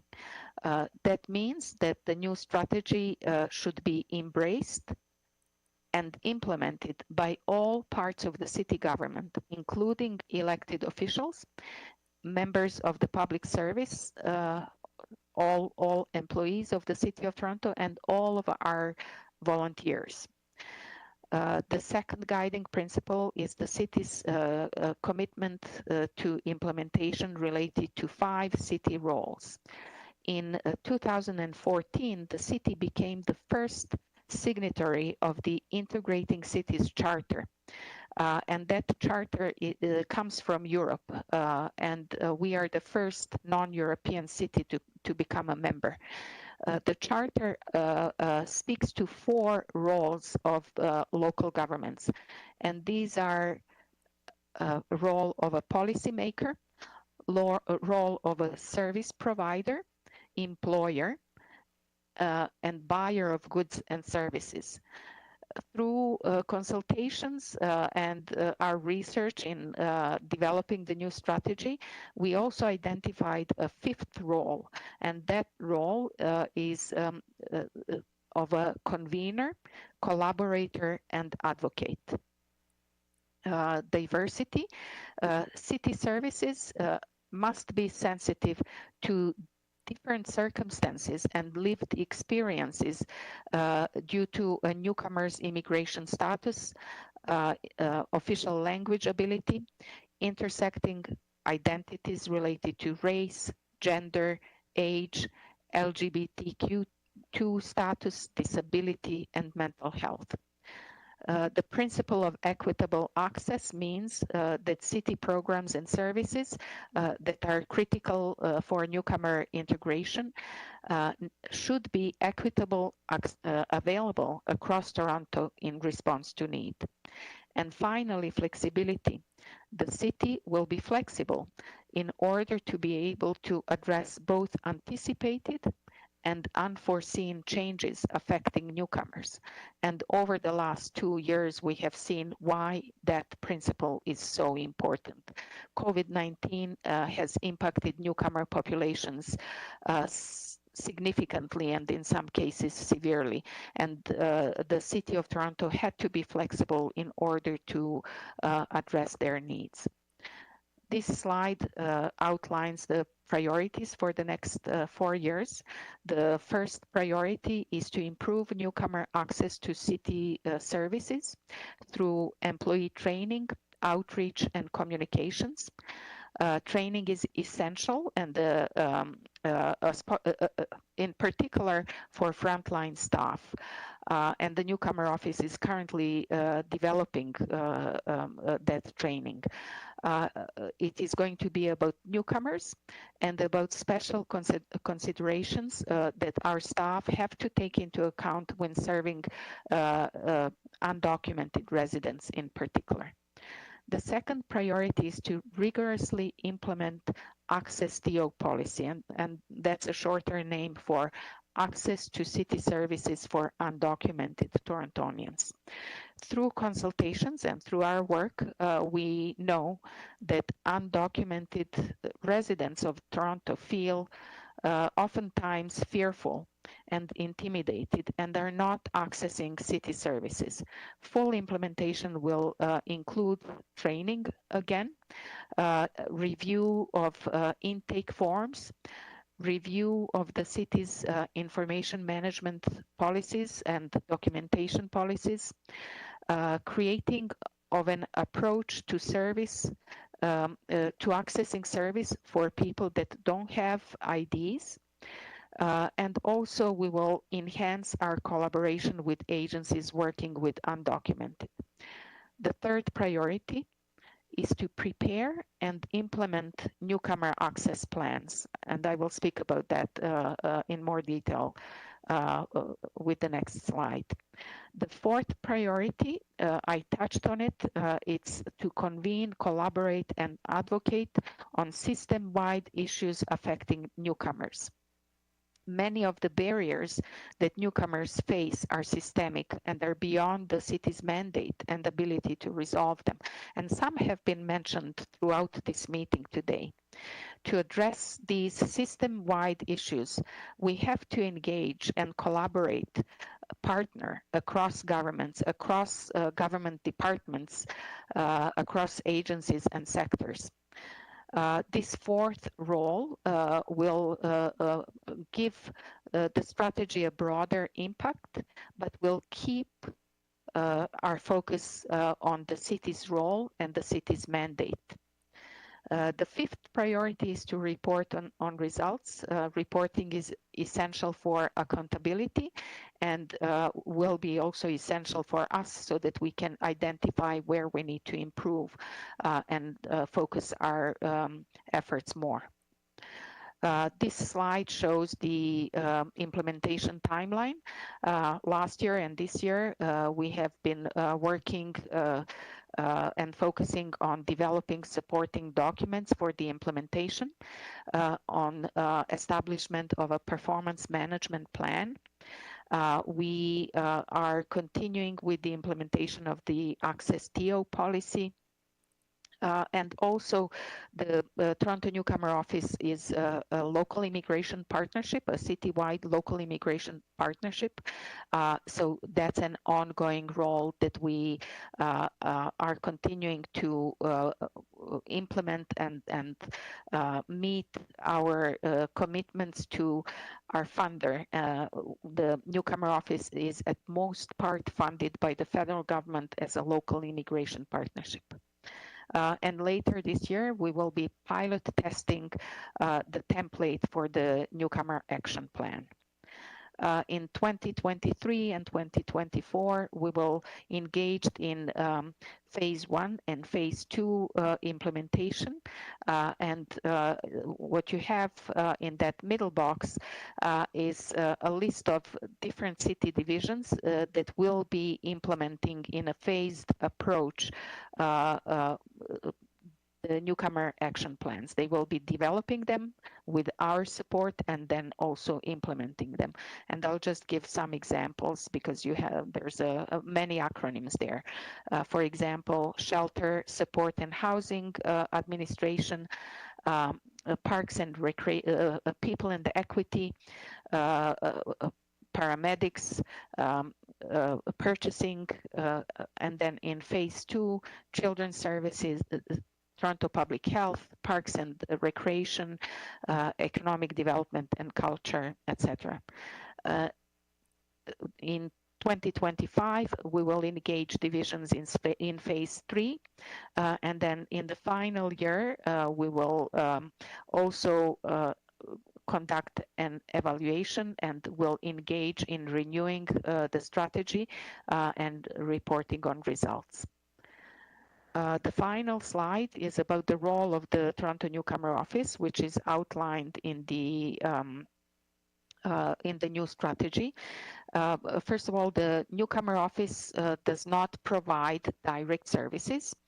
Our role is to focus on service coordination, on strategic issues, on systemic issues, on policy development, and we work in collaboration with internal and external partners. We are a small team of staff, and currently a very significant part of our role is internal. And it is to support divisions and to lead the implementation of the Toronto Newcomer Strategy, of the Integrating Cities Charter, of the Access TO policy, of the Refugee Resettlement Program, and the Refugee Capacity Plan. We are currently very focused on leading the city's response to Ukrainian arrivals, for example. I mentioned that we are funded by the Federal Immigration Department to deliver specific activities as a citywide local immigration partnership. And in case you don't know, there are 5 local immigration partnerships in Toronto. We are part of the municipality and are citywide. LIPs are multi-sectoral partnerships and planning tables, and they are all funded by the Immigration Ministry, Federal Immigration Ministry, and there are LIPs across the country. I also wanted to mention here that in 2016, early 2016, during the Syrian arrivals to Canada, the work of the Toronto Newcomer Office inspired the creation of Montreal's Newcomer Office, BINAM, and you may be aware of the work of that office. 2 staff from the City of Montreal spent a few days observing our work, and after that, the Montreal's Newcomer Office was established. Thank you very much. These are my contact details in case you need to connect with me after today's meeting, but I'll be happy to take questions now. Merci, Madame Dodek. Est-ce qu'il y a des questions pour le personnel au sujet de cet article? Madame Gazirabo.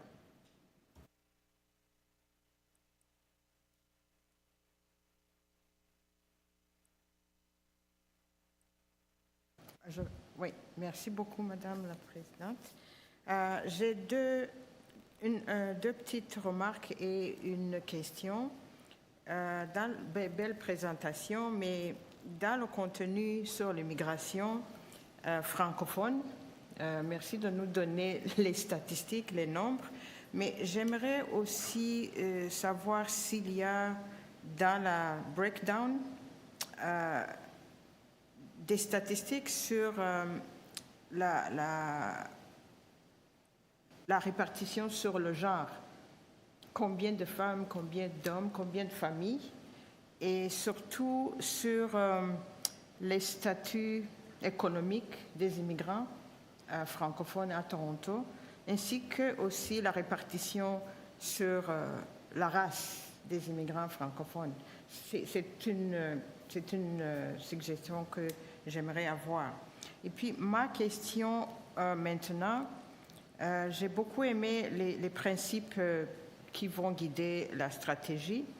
Et à la fin, je me posais la question et la madame a impliqué l'intersectionnalité des identités. Mais moi, je voudrais aussi qu'on implique l'intersectionnalité des enjeux, issues, pas seulement les identités. Parce que si on se met juste sur les identités, on va oublier aussi les enjeux tels que la race, le trauma, la pauvreté, le niveau d'éducation et de littératie, les questions comme l'accès aux ressources. Et peut-être ça se trouve un peu dans la description détaillée de la stratégie, mais je voulais savoir si ces enjeux intersectionnels sont impliqués, parce qu'au début, on parlait d'immigration en général, mais Madame a aussi mis la définition qui va inclure les réfugiés. Parce que quand on regarde les immigrants, les réfugiés parrainés, les enjeux ne sont pas les mêmes. Parce qu'il faut qu'on fasse un tout petit peu le décortiquage des enjeux qui viennent avec chaque statut. Parce que la ville de Toronto, et la pandémie nous l'a démontré, ça devient une ville des groupes, des personnes plus ou moins qui ont un statut économique assez élevé. Et on a vu combien les femmes, les familles pauvres, les familles des réfugiés, les familles des immigrants, les familles qui n'ont pas de niveau d'éducation ou de littératie sont laissées à côté parce qu'ils ne font pas partie de ces stratégies. Les stratégies sont bonnes à décrire, mais ça ne va pas vraiment chercher toutes les couches de cette population.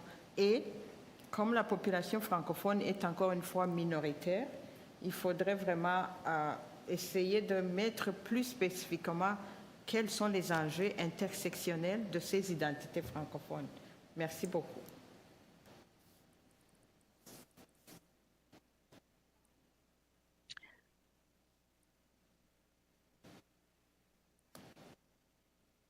Apologies, I turned down my volume so that I can hear the question. Immigration is a very complex field, as you can imagine, and being a local government level, we don't have the same access to statistics. We don't have the same access to resources, and our role as far as policy and regulations is very limited. We have to work with others, and in particular with other orders of government, in order to influence all of the issues, in fact, that you just raised and mentioned. It is part of our responsibility to monitor the profile of newcomer arrivals to Toronto, to understand their circumstances so that we can engage in that aspect that's also outlined as part of the priorities of the strategic priorities of the new strategy, and it is the priority to convene, collaborate, and advocate on system-wide issues affecting newcomers. As I mentioned before, many of these systemic issues, some are have been around for a very long time, and it will require a collective effort to address them. So collaboration and engagement with others is necessary. The issue of statistics and the breakdown is prevalent, I would say, and doesn't only relate to Francophone newcomers and Francophone immigration. It is very difficult to find out in a timely fashion how many people come to Toronto, how many people immigrate Canada and settle in Toronto. Regularly, we receive that information with sometimes a year lag of time, more often 2, sometimes even 3 years. You may have noticed that some of the statistics that I presented is from 2016. We have been urging the federal government to provide the statistics more frequently and to provide local level data. The data that that's currently available is at most part available for the census metropolitan area. We have to dig very deep down in order to get the statistics for Toronto only. And we will continue addressing that with the federal government because it is a need and a necessity so that we can plan the services adequately. Merci. Madame Béland et ensuite Monsieur Kologo. Thank you, Vera, for, because we are running out of time, I'm going to speak directly in English. Thank you, Vera. I found your presentation very impressive, in fact, and I believe we had a Toronto Newcomer strategy presentation here in our time, in our mandate as being on this committee. As the Vice President of a community college... Just 1 minute. They've lost sound. Just 1 second. Okay. I apologize for the interruption. This is the host to staff in committee room 1. It appears that the room has been muted and cannot be heard by remote participants. To AV staff, please unmute the room. The room should be unmuted now. Check, test. You can hear me now? Okay. So Vera, what I want to ask is, or what I want to first find out is all of the consultation you mentioned. I know there's many languages, but were there, you know, you mentioned stakeholders, partners. Were there anybody in the Francophone, any Francophones at all, even city employees? Was there a voice, a Francophone voice in your consultation process? Secondly, I see your timelines for implementation. Coming from the Education Centre, I'm a Vice President of the French Community College downtown here, Toronto. Our immigrants are no longer wanting to coming study. And I speak for the French University as well, the brand new French University, less than a year, because I'm sure this is not only a Francophone problem, but the housing issue is a significant problem. Cost is one thing, availability is another. Now, in the last presentation, I was given a number to speak to someone from the Secretariat. That didn't go anywhere. And perhaps it was even, perhaps we can't change what exists, but sensibilisation, even an opportunity to speak to what is available or how they could at least navigate the system is, you know, education to what is, not what isn't, would also be really good. So I noticed that for 23-24, the phase 2 implementation speaks of housing. And whether we're on this committee or not, I would love to have that in the notes, that the opportunity to educate people that are students that are coming here, so that they remain here, whether they're international students or adult newcomers that are really struggling to find housing. I think it's would be my second time bringing that up to see if there's any strategies to help people, because now I notice we are in 37, we have 37 sites in 26 communities. Our immigration numbers in Toronto are decreasing because they're establishing in Timmins or Hamilton or North Bay or Sudbury, like many Ukrainian refugee families with RCC are establishing themselves there. I'm working on many of these Ukrainian strategies right now with our IRCC as we speak. So that would be very important, not to mention that the federal government and the provincial government have very aggressive strategies to bring 5% more newcomers to fill the 356,000 jobs that exist, that are open right now in Ontario. So we cannot, fill that social economic integration, qualified bilingual people that would really fill jobs in Toronto as well.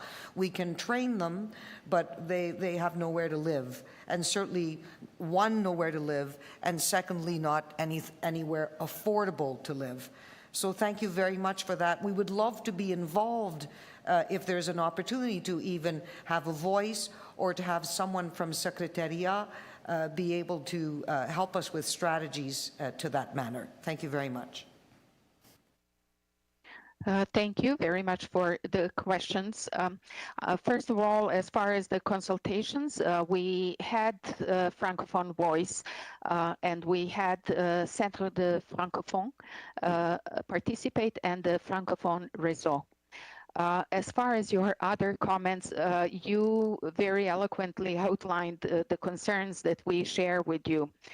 What I would like to mention here is that the City Council has been advocating and urging the federal government for a number of years now to extend the eligibility for settlement services to international students.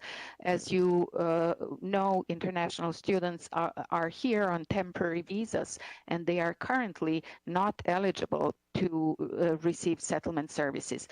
The City Council's position is that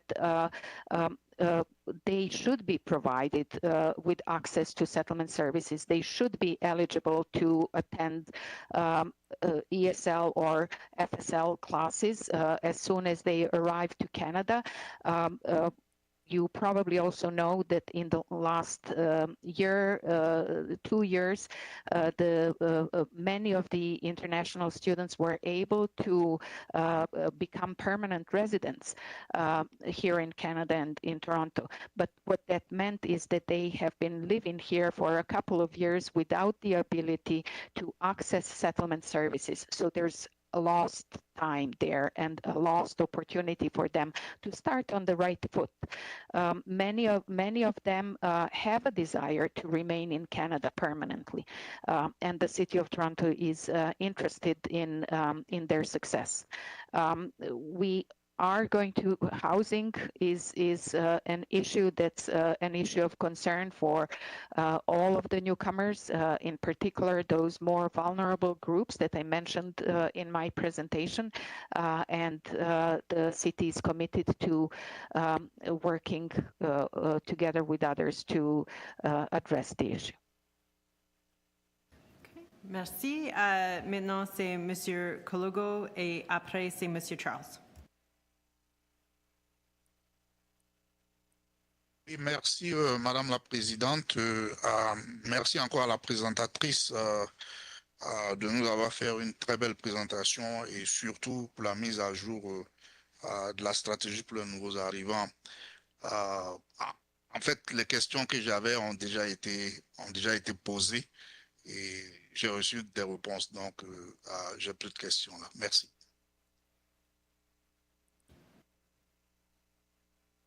Merci, Monsieur Charles, et après, c'est Madame Leon.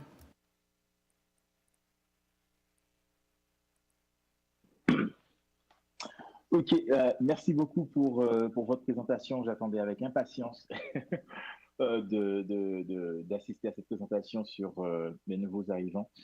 So my question is going to be, at some point in your presentation, you're talking about the fact that Toronto is the first non-European city that that is implementing some frameworks from Europe. And then you added one fifth point to it, which is the consideration of diversity, inclusion, equity, and specifically from an advocacy perspective.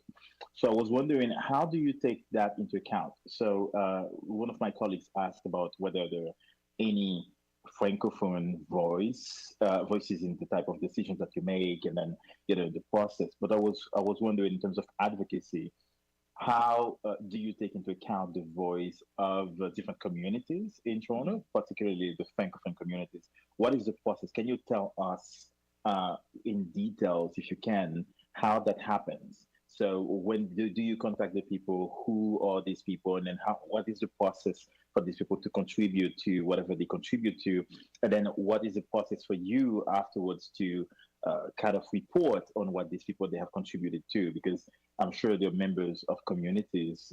I'm talking on behalf of Francophone communities as a member here of this committee. So we would like to know how our voices are being taken into account from that specific perspective throughout the entire process, not only at the beginning when you guys need some ideas on what to do, but also throughout the process and throughout its implementation. Thank you. Thank you for the question. I mentioned that the Newcomer office is a citywide local immigration partnership in Toronto.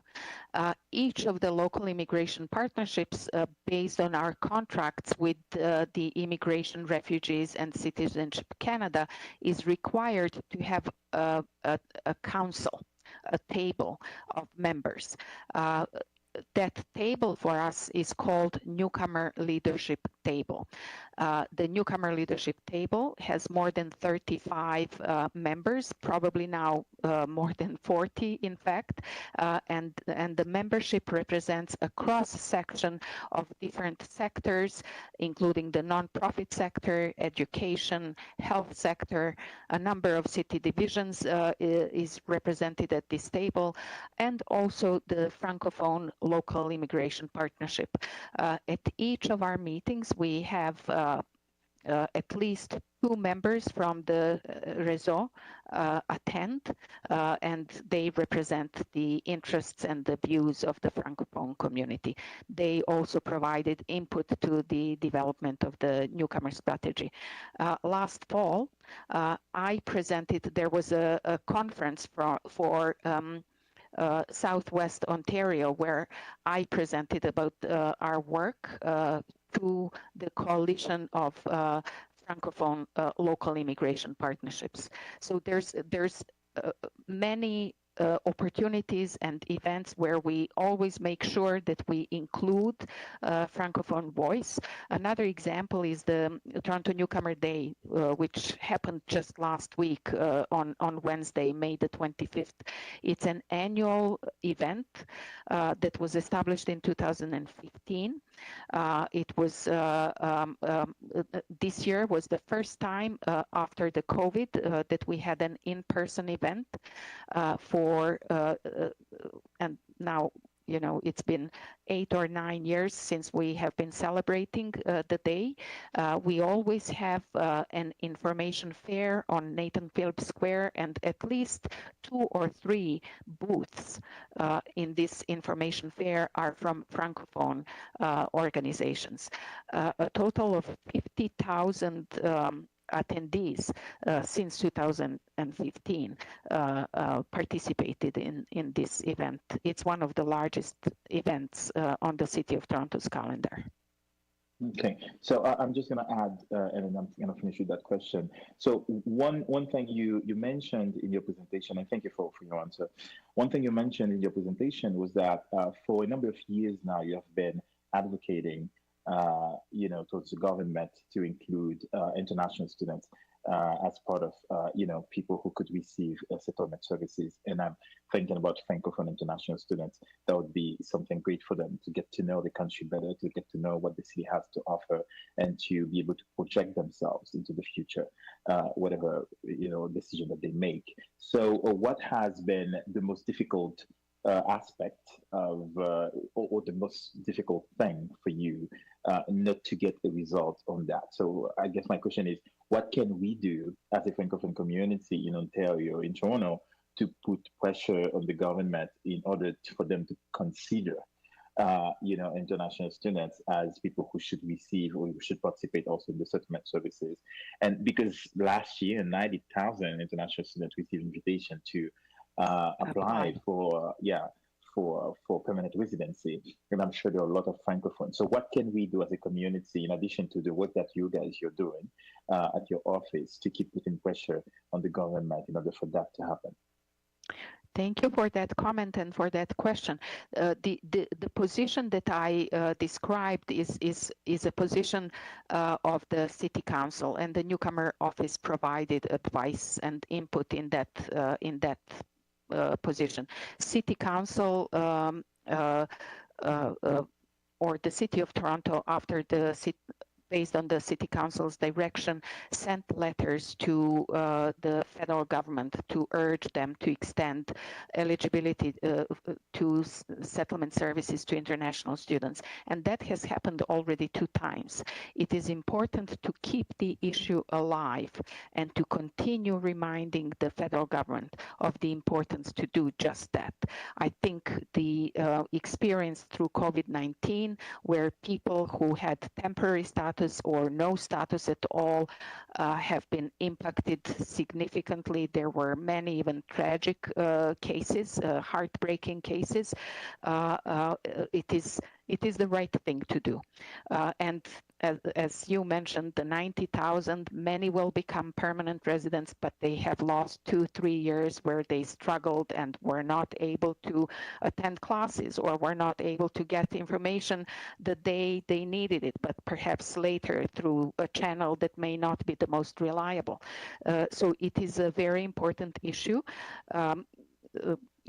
Keeping the issue alive by advocating to City Council to send another request to the federal government would be important. The funding is an issue that the federal government needs to resolve, because settlement services are funded by them, but the capacity, I believe, is there. Okay. Thank you very much. Merci. C'est Madame Lynn et après c'est Monsieur Paul. First, thank you so much for a brilliant presentation, and thank you, my fellow members, for asking most of the questions that I had thought about. However, I just want to underline that I love your new vision, and if possible, if you could give us a specific example of how, for instance, you make, let's say, a Francophone new arriving, engaged, and, the well-being. As well, the other remark, I love your convene, collaborate, and advocate. But at the same time, the advocate is a little wearisome for me, because I'm not sure what you cover by that. And I am thinking of the diverse, beliefs, religious, etc. So maybe if you could address that. And the other thing is also, in the Francophone, for the Francophone communities, do you work with the French consulate? Do you work with the consulates of other Francophone countries, being in Toronto? Thank you.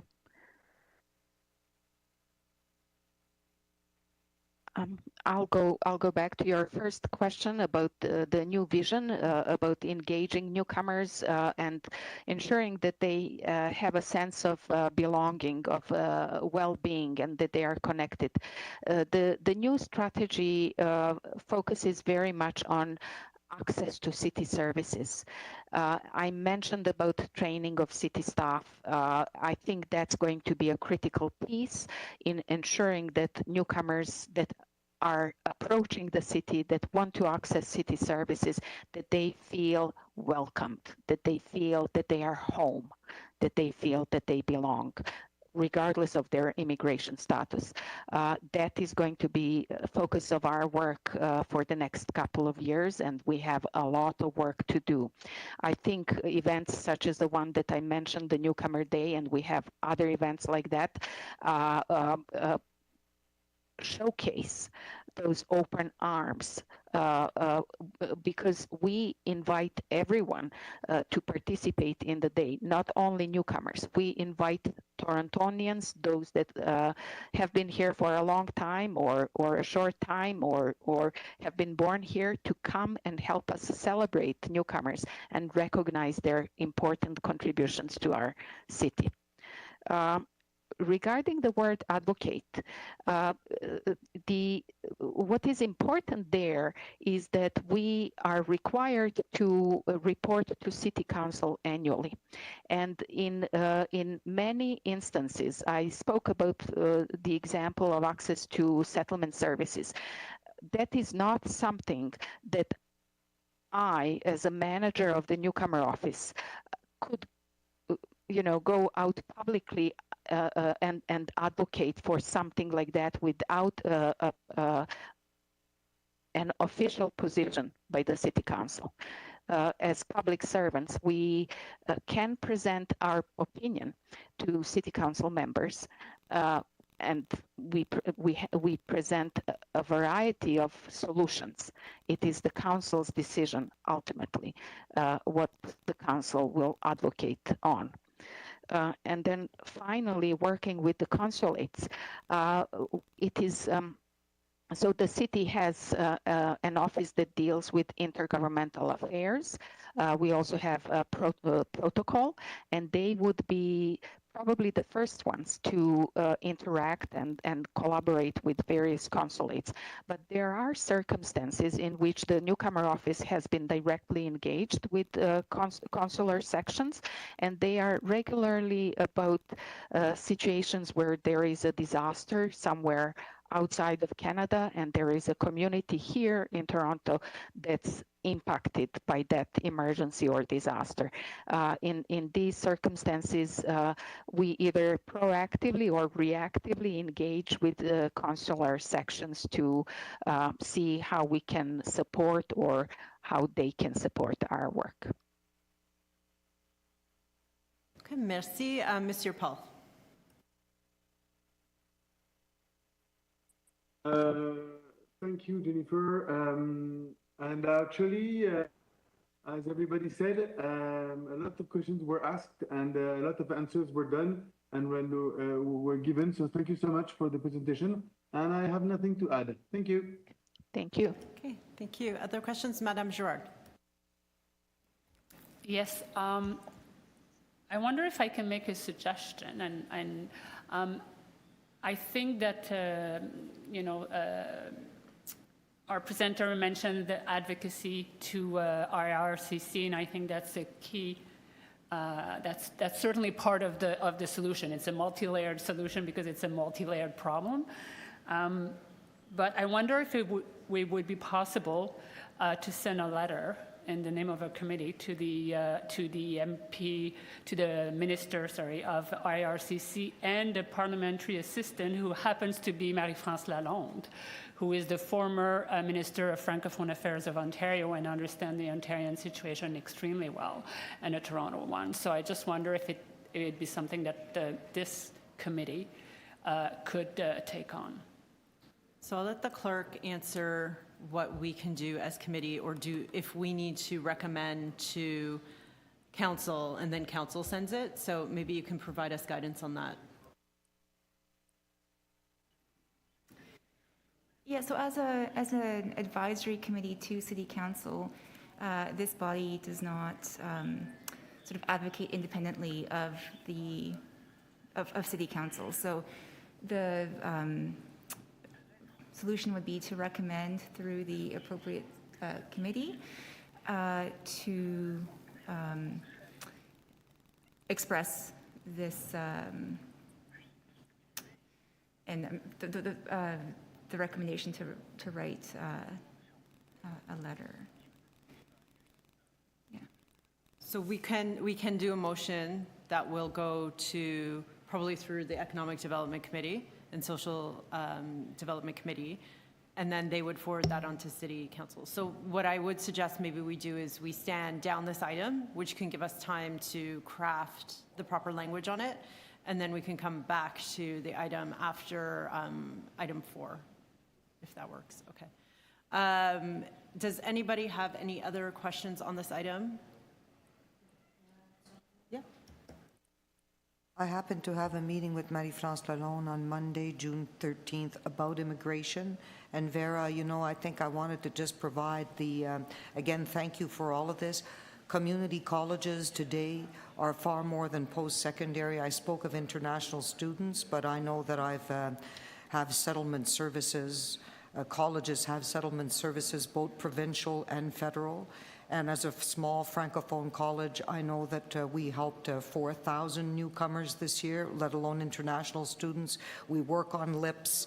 You know, we are there for the community, and that is why I'm meeting Marie-France Dallon to talk about immigration and the challenges and the strategy. And I will, on my agenda, is a debrief of this committee as well. So I think if we, you know, take it in numerous strategies, that's very helpful, because she will ask what we're doing on this committee and what our discussions were for this particular agenda. So I will debrief her on the new strategy that we heard here today for 22 to 26. Thank you, Vera.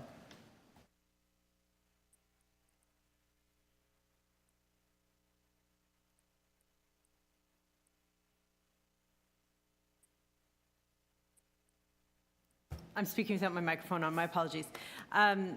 We will stand on this item and work on something. And maybe, Vera, if you could just be on standby to look at the technical language of that for us to make sure it's written appropriately.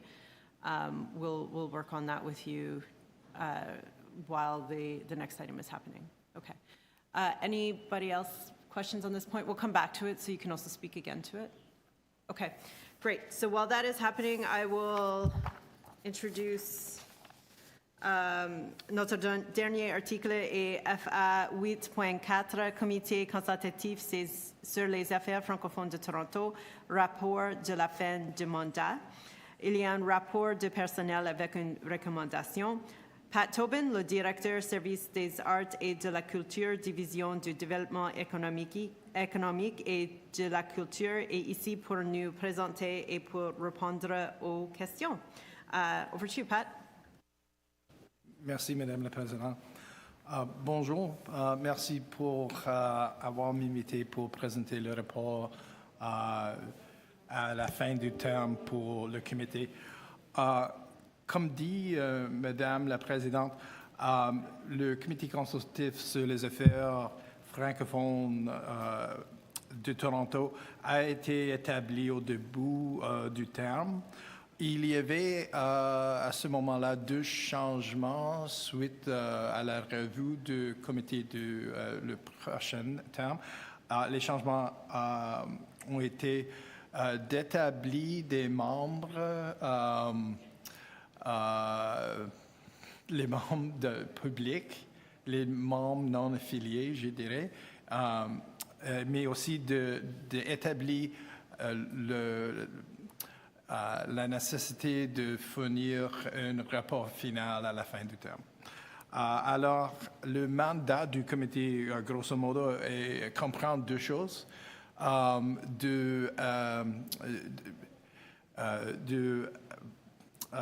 Promouvoir les enjeux, les événements, les institutions dans la communauté francophone de Toronto pour l'administration de la ville de Toronto et le conseil, mais aussi de promouvoir les intérêts de la communauté, grosso modo, envers la livraison de services publics par la ville de Toronto.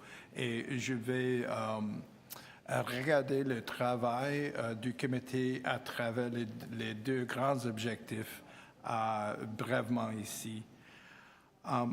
Alors, je vais, pour la traductrice, je vais changer en anglais pour m'assurer que je suis le plus clair possible.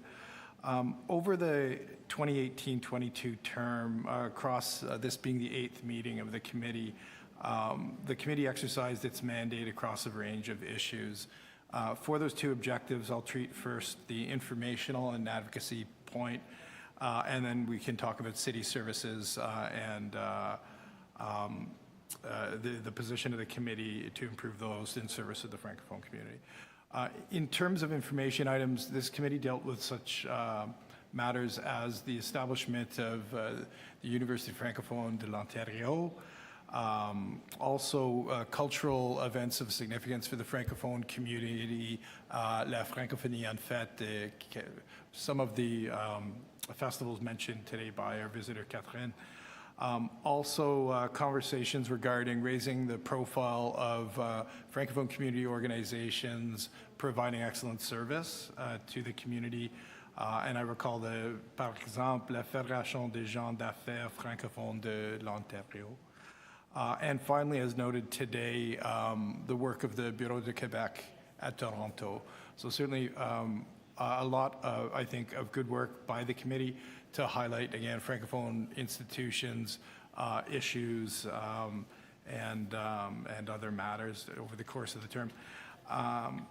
In terms of the second objective, as it relates to advocating on behalf of the broader Francophone community through this committee to council, there were a number of issues raised over the 8 meetings over the course of the term.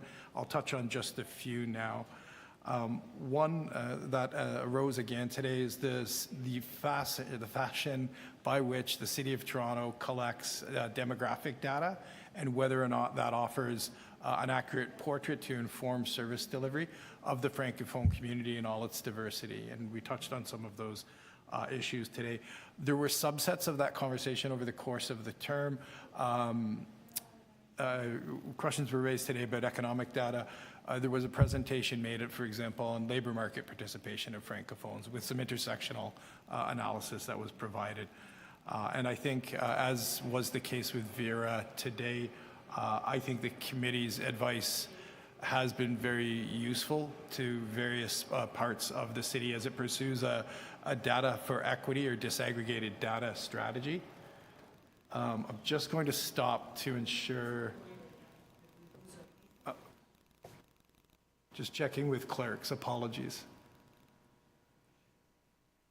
Are we still connected?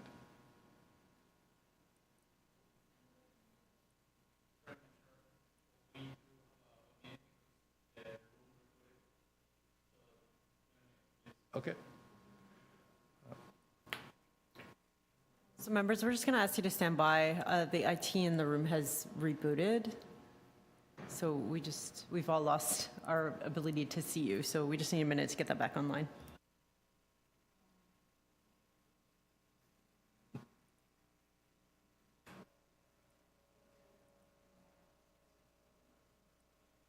That's a first.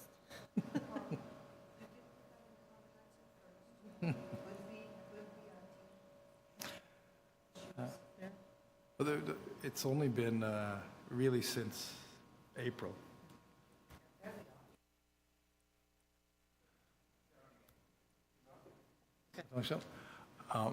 Il faut que je vous donne nos excuses. Il y avait un petit problème avec la technologie, mais je pense que nous sommes encore bien branchés.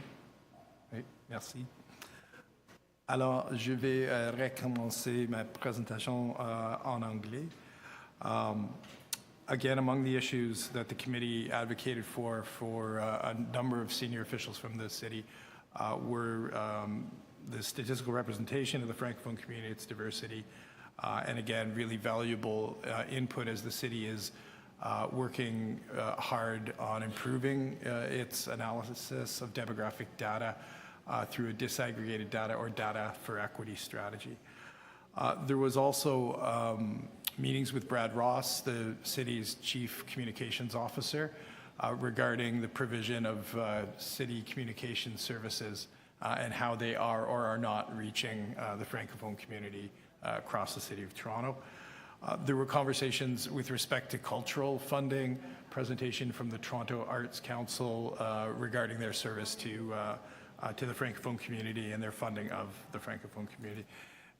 And finally, I'd note Vera Dodik's presentation today with respect to the Newcomer office and strategy, and great feedback from the committee with respect to how it can be more sensitive to the interests of the Francophone community, as well as efforts to advocate on behalf of Francophone newcomers to other orders of government. So in summary, quite a lot of work on the part of the committee, quite a lot of valuable input by staff, We have had comments back from the various city divisions who have presented to the committee over the course of the 4 years that they found the committee's perspective very useful in service planning. From here forward, with this being the last meeting of the committee for this year, as with all council advisory boards, the city manager's office reviews the last term of council to inform the reestablishment of CABs, as we call them, council advisory boards, for the next term of council. Thank you. Est-ce qu'il y a des questions pour Mr. Tobin?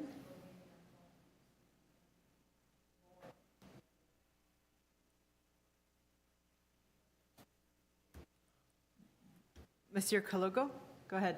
5 minutes.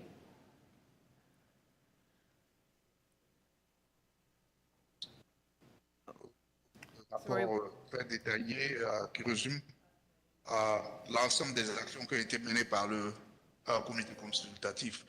En fait, c'est pas une question que j'ai à poser, c'est juste un petit commentaire. Je pense qu'un des éléments importants de ce comité pendant ce terme-là a été quand même la demande pour le retour de la ville de Toronto au sein des communautés, des municipalités francophones de l'Ontario. Je me demande si ce n'est pas un point important à mentionner dans le rapport. Il ne me semble pas l'avoir entendu. Peut-être qu'il y est, mais bon, il ne me semble pas l'avoir entendu. C'est juste le commentaire que j'ai à faire. Merci. Merci beaucoup pour le commentaire. Les efforts de la part du comité pour promouvoir et établir des liens avec l'Université francophone de l'Ontario est noté dans le rapport qui sera soumis.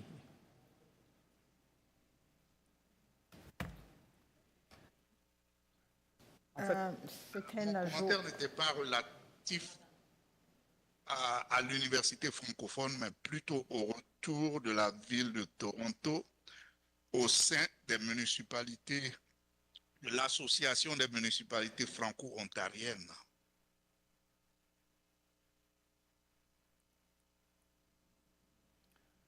Oui, le comité a traité la question du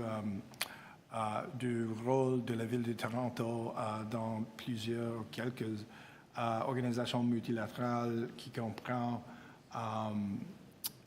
l'organisation francophone de l'Ontario. Je pense que c'est noté dans le rapport, mais peut-être pas avec les précisions mentionnées ici.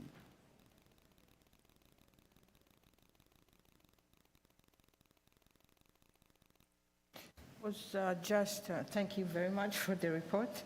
I was wondering also if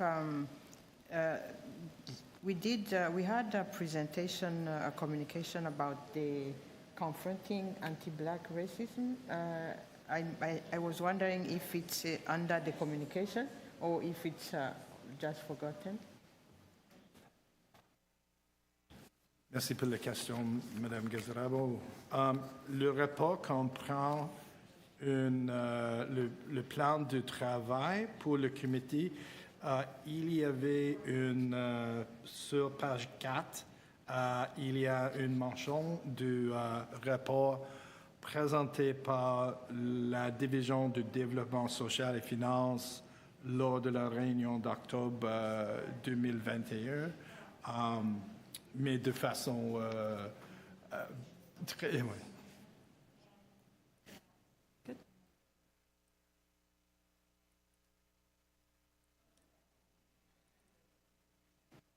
Question. Oui, Monsieur Charles.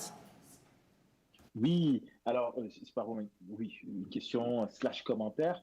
Est-ce que, Monsieur Tobin, on pourrait avoir accès à ce rapport final? Est-ce qu'il y a moyen de l'avoir? Je ne sais pas si ça fait partie de la procédure du comité, mais je me demandais, est-ce que nous, les membres, on pouvait avoir, en tout cas, une copie de ce rapport?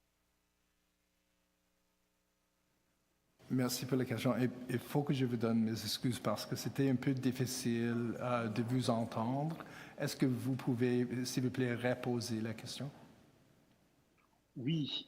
En fait, ma question, c'était de savoir si on peux, en tant que membre du comité, avoir une copie de ce rapport par email, voilà, pour avoir ça dans notre document. Je ne sais pas si ça fait partie de la procédure que vous suivez au sein de la ville. Oui, absolument. Je vais travailler avec Sylvia du bureau des commis pour nous assurer qu'on va circuler le rapport par courriel aux membres du comité.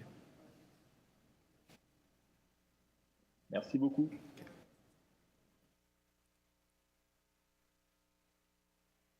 Merci. Est-ce qu'il y a d'autres questions? OK. Y a-t-il des intervenants sur ce point?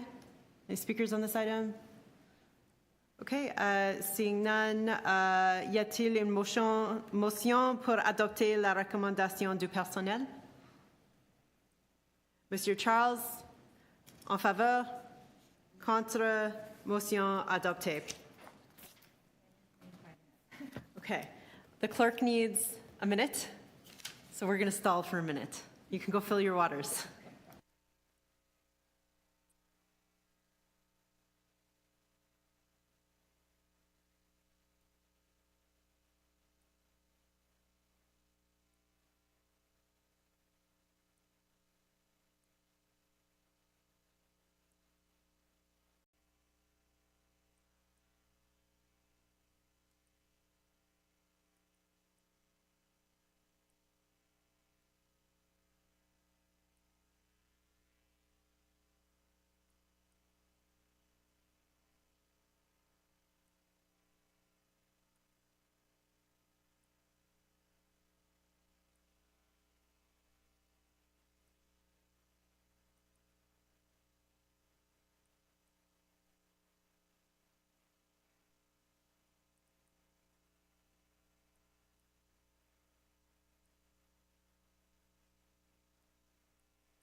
Since we're waiting, we're going to do, it's technical, it's very technical. We're going to do a group photo. So those of you on camera, if you can turn your cameras on, and then those of us in the room, we're going to go stand beside the big screen with you to get the group photo. So Mr. Charles, if you're there, can you turn on your camera? Mr. Paul? Oh, he's outside. Awesome. Okay. Mr. Paul?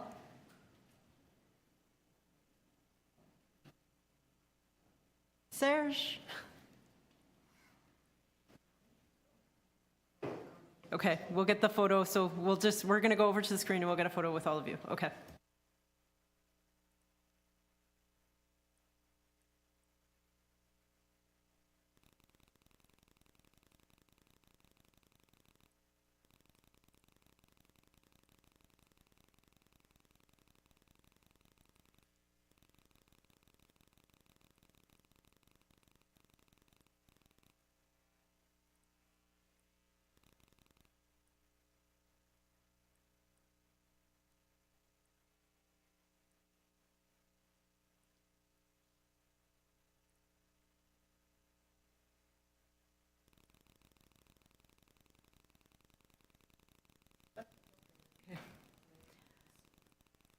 Merci, la photo est complète.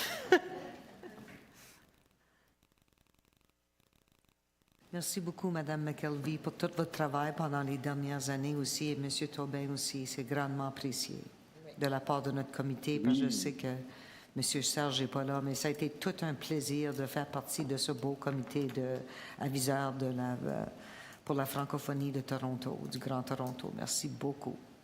Puis à vous tous aussi, nos collègues. Ouais, je rejoins chaleureusement vos paroles de remerciement, vos mots de remerciement, Lise. Franchement, merci à vous tous. C'était un grand plaisir et on espère continuer à travailler pour l'amélioration de la communauté.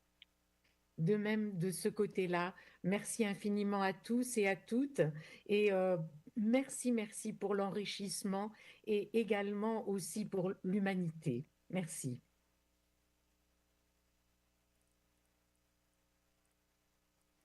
Je pense qu'il faut nous retrouver, nous autres.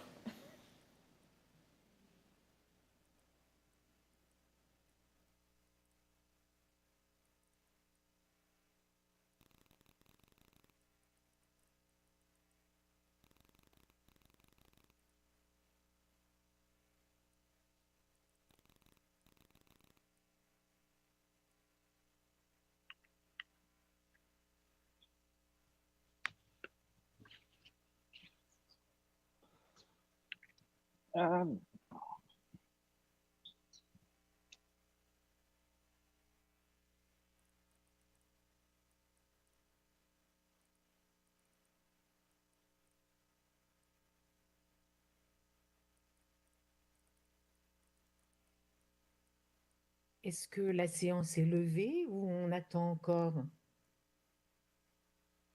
Il faut attendre. D'accord.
Okay, thank you everybody for your patience. We will go back to item FA 8.3, la stratégie de Toronto pour les nouveaux arrivants. We completed questions on the item. We will move to speakers. Y a-t-il des intervenants sur ce point? Madame Girard? Merci, Madame la Présidente. Donc, je propose qu'il y ait une motion qui soit passée et qui va parler de l'intérêt tout particulier que ce comité a pour la question des nouveaux arrivants dans la ville de Toronto. Alors, est-ce que c'est la ville qui va, les gens de la ville qui vont lire ou c'est moi qui dois lire? Non. Donc, voici la motion. Donc, elle est en anglais.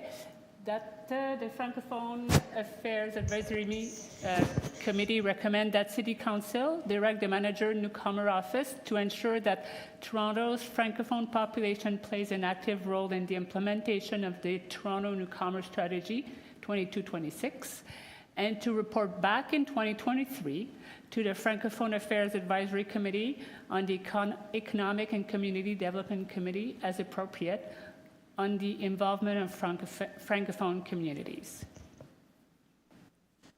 Yeah, thank you. Merci. Est-ce qu'il y a d'autres intervenants sur ce point?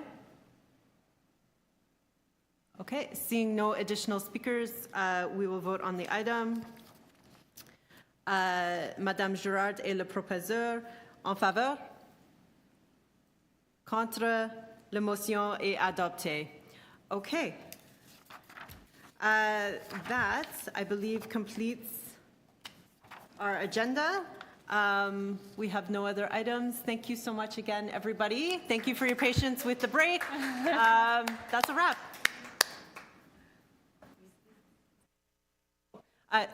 Sorry, one more motion.